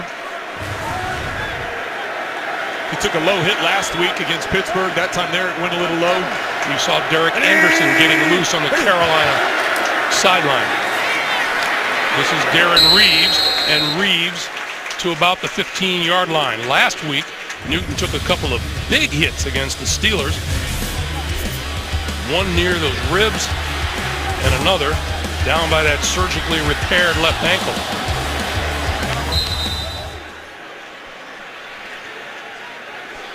It was interesting talking to him yesterday. He said when he came in the league, in the first couple years in the league, he felt invincible. You know, you're a big 250-pound quarterback. You're having success running the ball and throwing the ball. Now all of a sudden with these injuries accumulating, he feels a little more human as far as having to deal with these things. Second red zone trip of the day for the Panthers. And this is Reeves to about the 11. I did have to joke with him, though, and say, unfortunately, if this is the profession you chose, you're going to have to deal with injuries. And hopefully for him, he plays another 10 years or more. But it's the part of the mental and the physical part of it is playing the position of quarterback. You have to deal with those things. And, you know, if you're out there, you're out there. You can't use them as an excuse. And that was the one thing that Cam wanted to point out. He said, listen, I'm not making it as an excuse. I'm out there. It's just taking its toll when you take that many hits. 3rd and 4. Lost the ball. Picks it up on the move and run out of bounds by C.J. Mosley.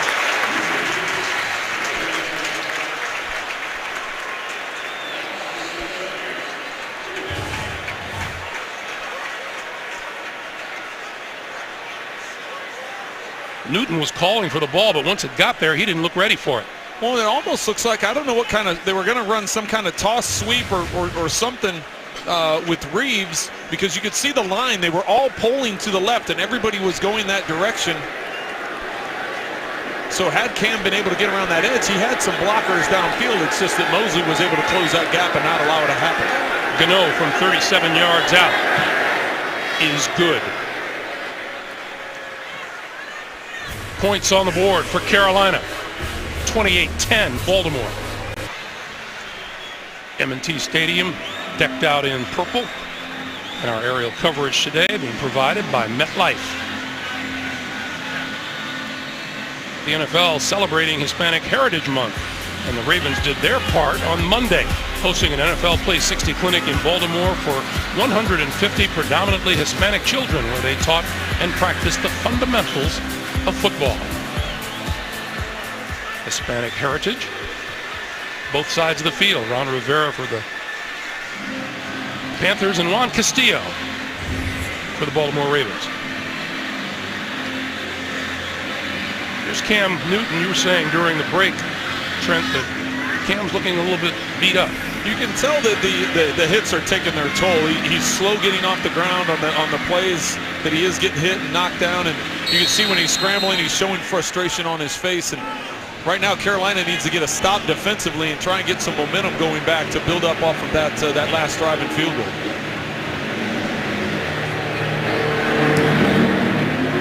Low line drive kick, and this is going to be returned, or is it into the end zone?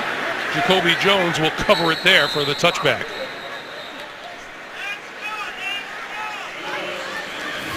Well, the touchdown that was, and then it wasn't. 7 points turned into 3. The NFL on CBS is sponsored by AT&T, mobilizing your world. And by DirecTV. If you call yourself a sports fan, you gotta get DirecTV.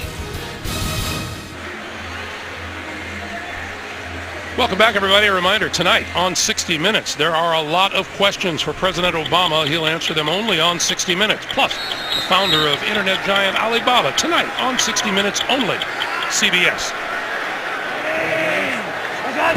Ravens from their own 20-yard line, and Justin Forsett starting it and across the 20 to about the 22. Let's check in with Evan downstairs. Evan. Well, guys, I watched Cam Newton come to the sideline after he took that hit out of bounds. Ron Rivera came up to him, talked to him in his ear. He was obviously frustrated. The body language is clear. In terms of injury, nothing seems to be apparent. He did put some extra tape on that left hand and wrist, but as of now, he's spending all his time with backup quarterback Derek Anderson, looking at those tablets, going over what the defense presents. All right, Evan, thank you. Flacco, this side of the field, that's complete. Steve Smith Sr. with another catch.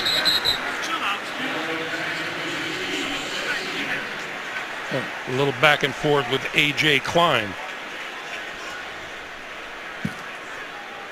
Yeah, nice productive throw, nice productive play, getting us into manageable third down.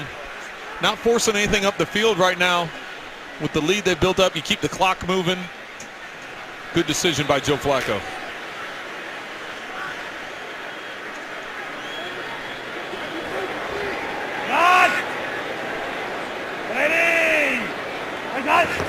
And Flacco going to keep this one for the first down.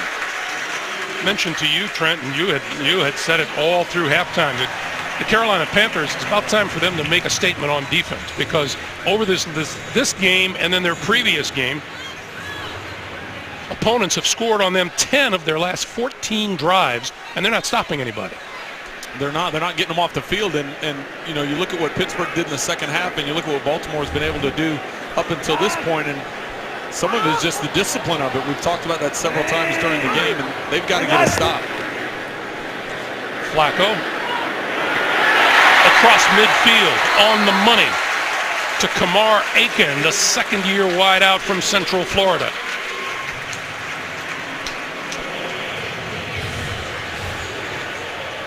We've talked numerous times about Flacco's arm strength, and there he zips one right across the middle. Nice job by Aiken going down and getting in, securing the catch before he hits the ground. You can just tell, look at the body language of the Panther defenders. There's not that same juice or bounce in their step that they had in the first quarter. Just starting to wear on them. This is Taliaferro. Running room inside the 35 to the 32, and another Baltimore first down. Roman Harper making the tackle.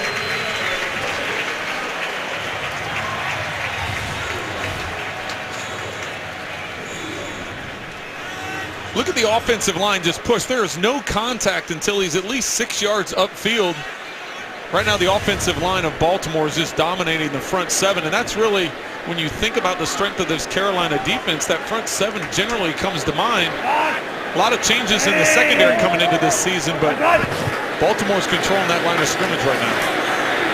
Taliaferro again, and that likely will take us to the end of the third quarter. And Baltimore showing that it can do whatever it wants on offense. Flacco is throwing the ball everywhere, and when they need to run it to balance it, they do it very well. Well, they have, and right now they do have great balance. They're nearly over 100 yards rushing just now heading into the fourth quarter. We come to the end of three with the score. The Ravens 28, Carolina 10. Back to Baltimore after this message and a word from your local station.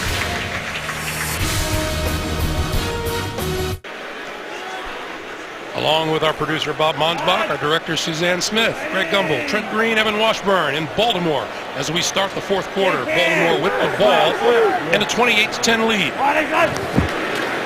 This is Taliaferro, and grabbed from behind by Kuechly.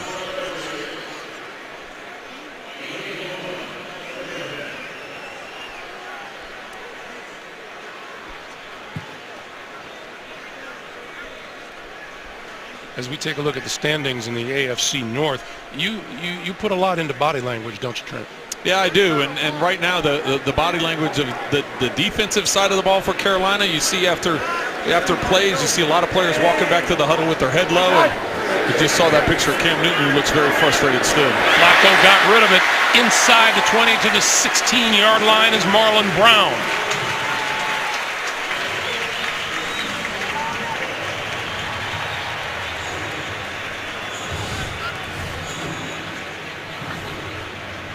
Flacco, nice job realizing that he has an unblocked defender coming off the side.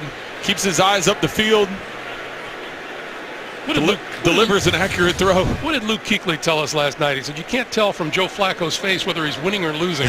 He's got the same look. He said, a lot like Eli in New York. They have that same demeanor, and that's why they're calm under pressure. Taliaferro going nowhere off the left side.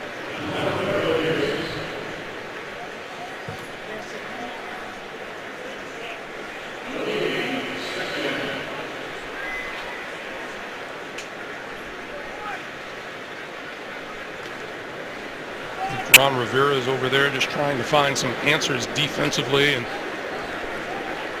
there are none forthcoming. Yeah, right now Baltimore is in control, and I think they sense it, and that's why they just continue to pound away. Flacco throwing far side, complete. That's Steve Smith, Sr.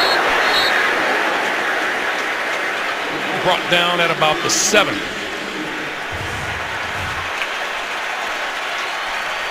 Nice timing on the route. Flacco throws that ball before Steve Smith even comes out of his route.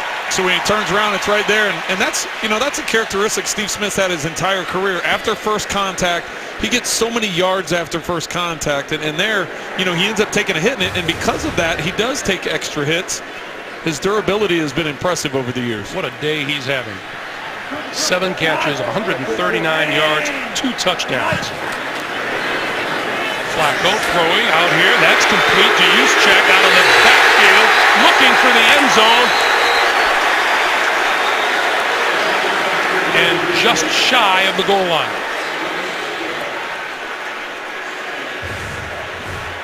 Juszczyk was doing everything he could to try and get it in the end zone. And that ball bounced short of the goal line, too. Didn't quite, or did it? Or maybe his knee it crosses, is down. but it looks like his left knee, watch his left knee, it hits the turf. So where is the ball when his left knee comes in contact with the ground? I think it's a good spot. So Flacco for Taliaferro to the end zone. Is he in? No sign now. The end. Touchdown for Baltimore.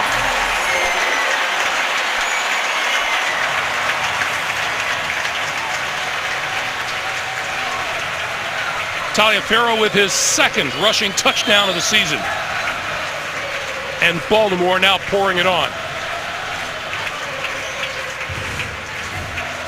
Let's take a look at Hurst right here. As Taliaferro gets towards the line, you can see he runs right into Hurst, and Hurst just kind of pulls him with him into the end zone. Hurst has done an impressive job. We talked about that coming into the game. He's an undrafted free agent out of North Carolina, getting the start for Eugene Monroe, and he's had a solid day all around in pass protection, in his run blocking. Justin Tucker for the extra point. 11 and a half to play in the 4th. It is all Baltimore. Even more telling bad news for the Carolina defense. The Ravens have put together some long drives today. Ball control, clock-eating drives. And they have a 35-10 lead with 11 and a half to play.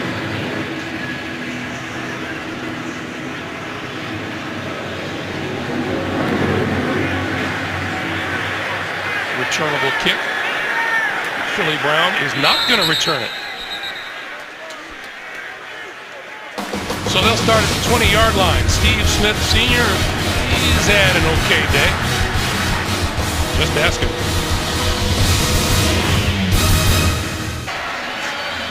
Welcome back to Baltimore. 35-10 in favor of the Ravens, and this crowd rejoicing with the news that the Baltimore Orioles have clinched, and boy, are they cause for celebration this baseball season with one of the very best managers in all of baseball, Buck Showalter. Cam Newton, the screen for Darren Reeves, and Reeves back to the goal line. Coming up on the Subway postgame show, JB and company will have scores and highlights coming up on the Subway postgame show. Well, that's kind of the day it's been, at least since the second quarter on. Reeves right there set up for a screen. Looks like he's going to get a nice game, nice 5 to 7 yard game. And he trips before getting back to the line of scrimmage. Newton throwing, throws behind Greg Olsen. It'll be 3rd and 10.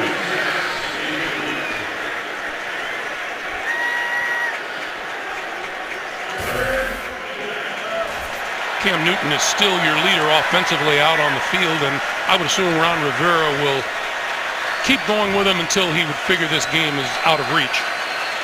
Well, yeah, at some point in time, and right there he had good protection, but he's taken a lot of shots today, and at some point in time he may turn to Derek Anderson to come in and finish this game off, or maybe just get a little spark, because Cam's definitely taking some shots. Newton stepping up, throwing, sideline, on the mark to Benjamin. And Benjamin for a first down out of bounds at the 31. And I think Cam heard us, so he's like, okay, well, let me get this first down real quick and quiet you guys up. Remember, he came into this game somewhat hobbled. Sore ribs. Not running as much as we are accustomed to seeing Cam Newton take off and run. This is Reeves for a couple out to about the 34. And that's Cam Newton's day in a nutshell. Sure feels like he's been knocked down more than 4 times. I was looking at it. It seems like he's been hit a lot more than that, but he, you know, as you said, he's been hobbled coming into this game, and I'm sure those hits have had their accumulative effect. Newton.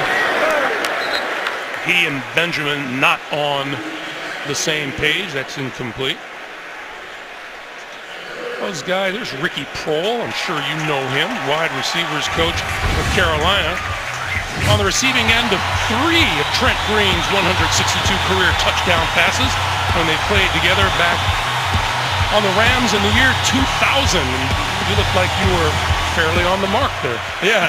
How about that? You said that like you're surprised, right? No, Ricky does a good job. I had a chance to talk with Mike Shula, who's the offensive coordinator for Carolina, and he just couldn't say enough good things about Ricky Prohl and how he's done, especially with Kelvin Benjamin, but getting Philly Brown up to speed as well. Newton throwing, that's caught across the 45-yard line by Jason Avant for a first down. And Newton stood in there and delivered.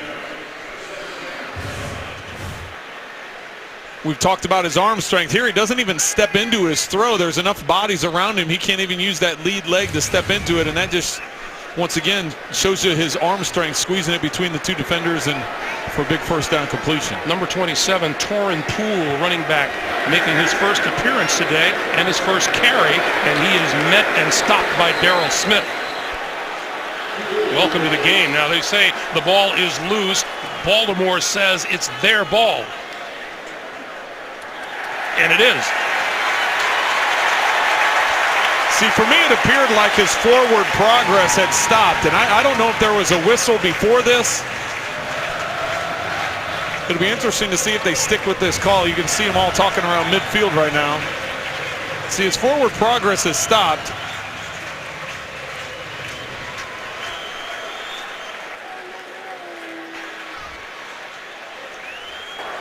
The ruling on the field is a fumble recovered by Baltimore, first down.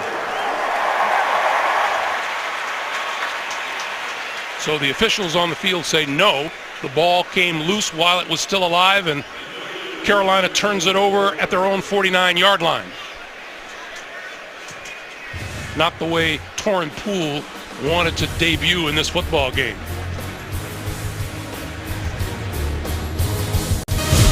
The NFL on CBS is sponsored by Microsoft Surface, the official tablet of the NFL.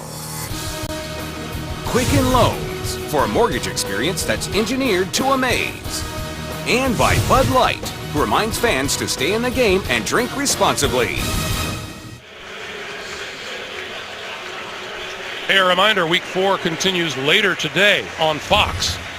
And then tonight with Sunday Night Football on NBC, and then tune in tomorrow for Monday Night Football on ESPN. Let's go back to that play and see if we can hear a whistle.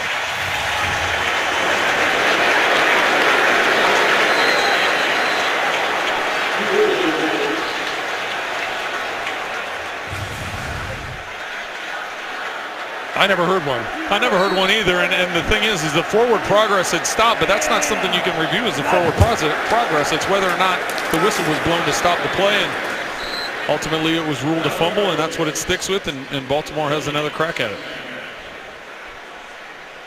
Boy, the bottom line is just about everything that can go wrong for that man, Ron Rivera, has been going wrong. Well, and if you start looking ahead, it doesn't get any easier for him either, because they've got Chicago, then they're at Cincinnati, at Green Bay. They've got a tough road ahead. They've got to get some guys healthy and back on the field, especially at that running back position. Baltimore heads to Indianapolis next week. On 2nd and 10. Taliaferro. Good leg strength to about the 46-yard line. Here's that Carolina schedule. At unbeaten Cincinnati and at Green Bay, which is having its way with the Chicago Bears today. Yeah, and Seattle and New Orleans and Philadelphia. And by the way, that's right. They've got to get healthy quick, and they're going to head home after this game and lick their wounds a little bit. But they don't have time to feel sorry for themselves. They got to reload and get ready. 3rd and 7. Flacco throwing near sideline, incomplete. Penalty flag thrown. Torrey Smith covered by Antoine Cason.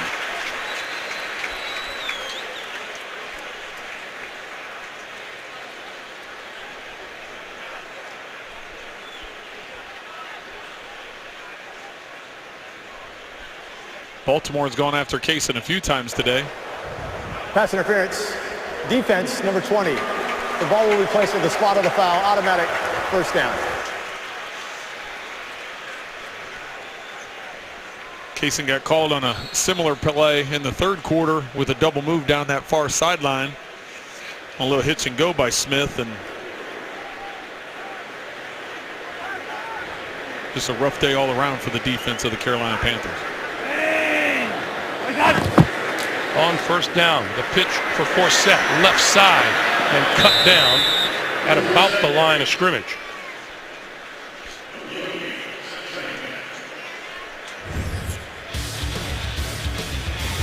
How's Luke Kuechly's day look to you?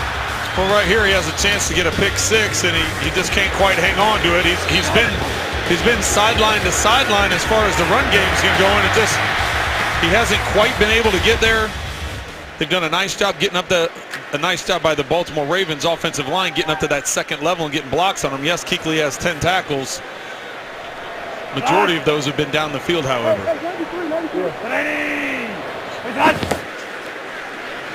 On 2nd and 10, Taliaferro hauled down at the 35-yard line by A.J. Klein. And by the way, when you're sitting there talking with Luke Kuechly, don't you get the feeling you're talking to a high school senior? He definitely is a young man, and he's high energy. I thought it was really good to get a chance to talk to him and talk about his mental approach. He's coming off being the defensive player of the year, and he talked about how he talked with Ron Rivera about Brian Urlacher and about how to play coverage, and he said that's an area he wants to work on is his coverage skills and understanding man-to-man, understanding concepts of zones. And so it's nice to see a young man that he's done so well 2 years into the league, but he's continually trying to get better. Taliaferro with running room, 25, 20, spinning inside the 15-yard line and down to the 11.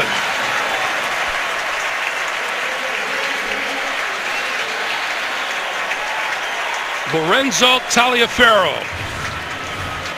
You're going to see he goes here, and he's going to have a nice cutback lane. He cuts through here. His good vision, good patience with his blocking up front. See, he plants that foot hard and is able to cut back, and there's just nobody on the backside for Carolina to prevent that running lane, and he's able to get up to that 2nd level and get him down inside the 15. And as you can see, Baltimore picking up yardage in chunks. 7th play of 20 or more yards.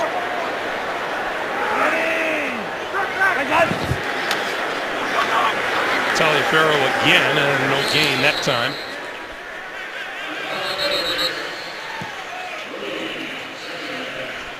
Well, Greg, you just mentioned the big chunks that Baltimore's been able to get, and that has to be frustrating for Ron Rivera because he touched on that. That was a problem a week ago against Pittsburgh and how they wanted to eliminate those big plays and those big chunks and really not being able to get it stopped today.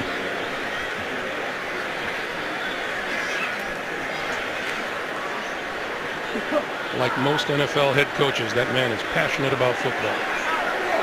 2nd and 10.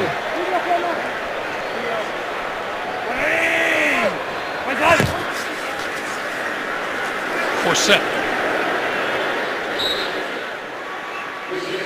Not much there. Might have even lost a yard. Colin Cole and Kuechly again on the stop.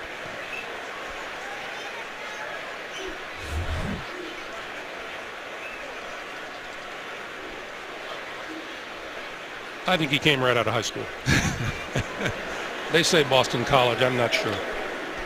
Well, Steve Smith, they just showed real quick there on the sideline. He doesn't even have his helmet anymore. They're going with some of their backups, giving him an opportunity, especially here on 3rd and 11.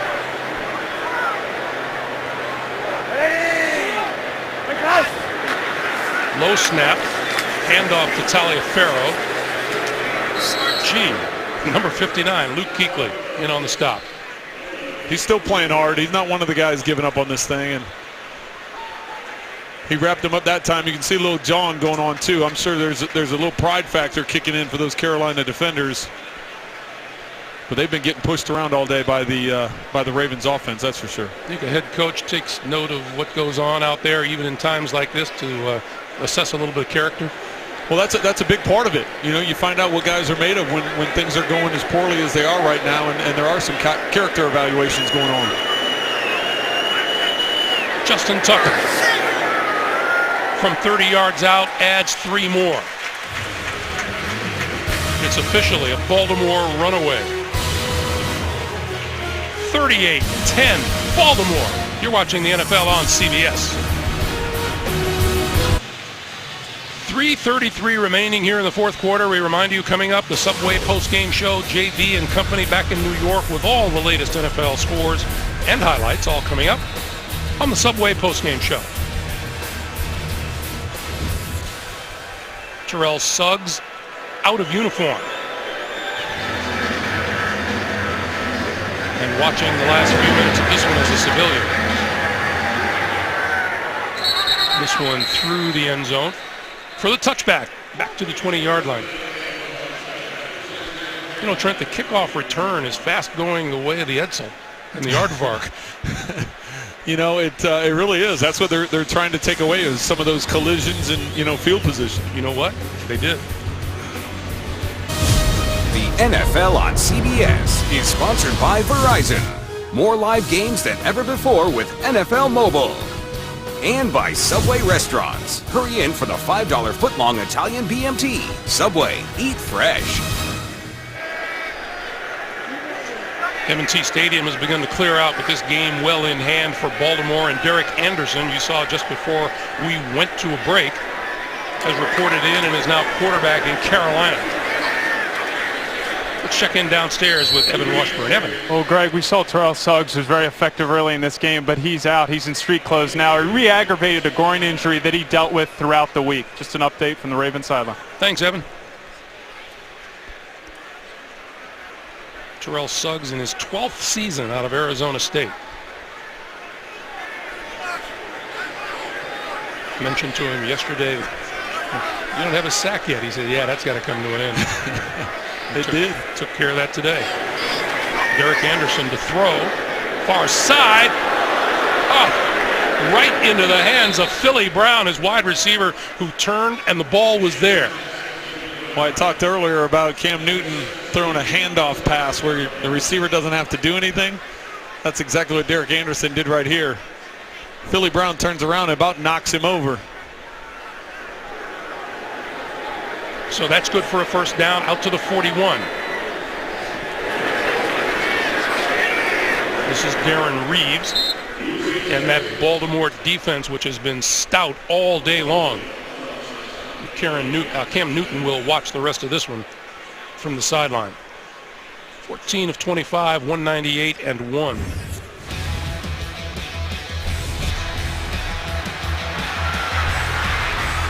He had the touchdown pass to Kelvin Benjamin and then spent a lot of time picking himself up off the turf. 2 minutes to play here in Baltimore.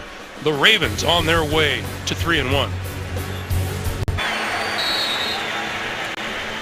Number 89 has to feel good about the kind of day he had against his former team here today. Yeah, 7 catches, 139 yards, 2 touchdowns, and put together an impressive performance.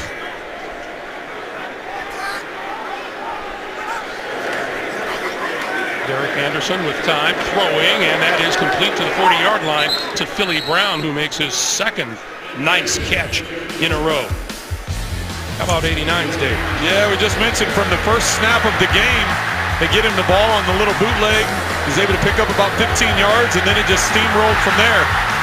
That one was a little bit lucky. This one here was just great concentration. had White hanging all over the back of him. It was a pass interference call, but yet he was able to concentrate, bring his second touchdown reception of the day. Minute 25.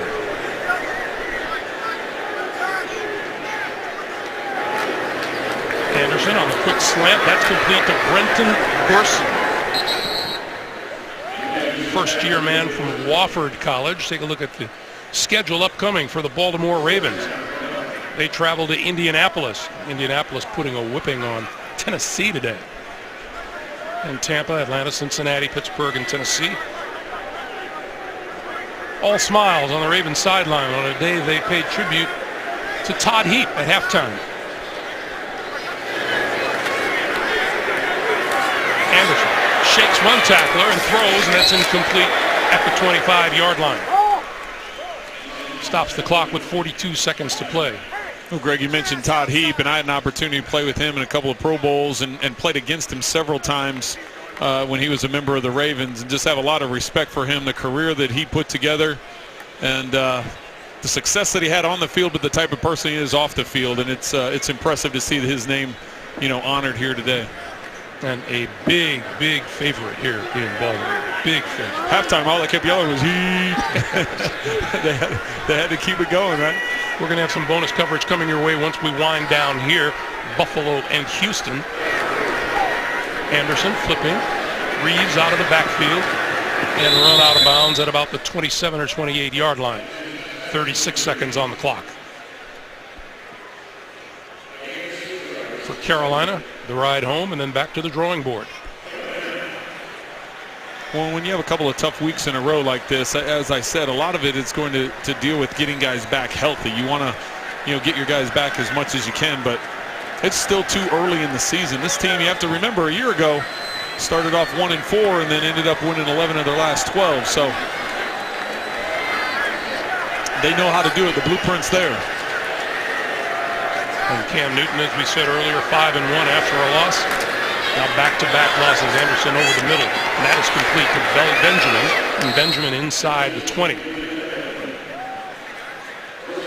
Another first down. Clock continues to move as we come up on 20 seconds remaining in the fourth.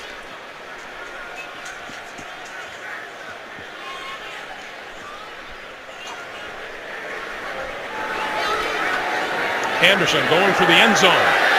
Incomplete. Intended for Philly Brown, the rookie free agent out of Ohio State, covered by Asa Jackson.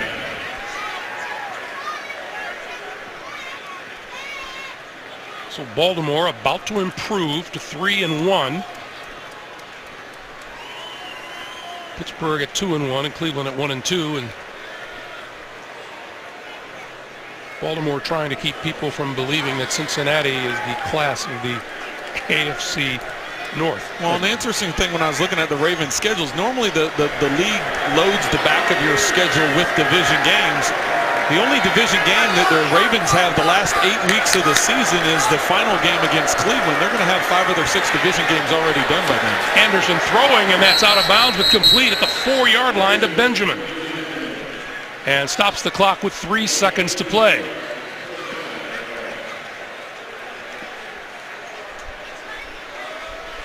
Terrell Suggs waiting for his next assignment in the game, coaching. And number 23, Shockey Brown, in some distress. The ultimate bummer, right, with 3 seconds on the clock? Injury after, now you have to deal with all the stuff that goes into treatment and rehab for the week. You're just trying to finish out the game, not get anybody hurt. And that one last hit right there on Kelvin Benjamin. Well, Greg, the reason I bring up those division games, with the way the playoff format works, those division games carry so much weight now. So the fact that Baltimore will have 5 of their 6 division games done before the midpoint of the season, that will carry a lot of weight when you're heading into December and hopefully for them into January.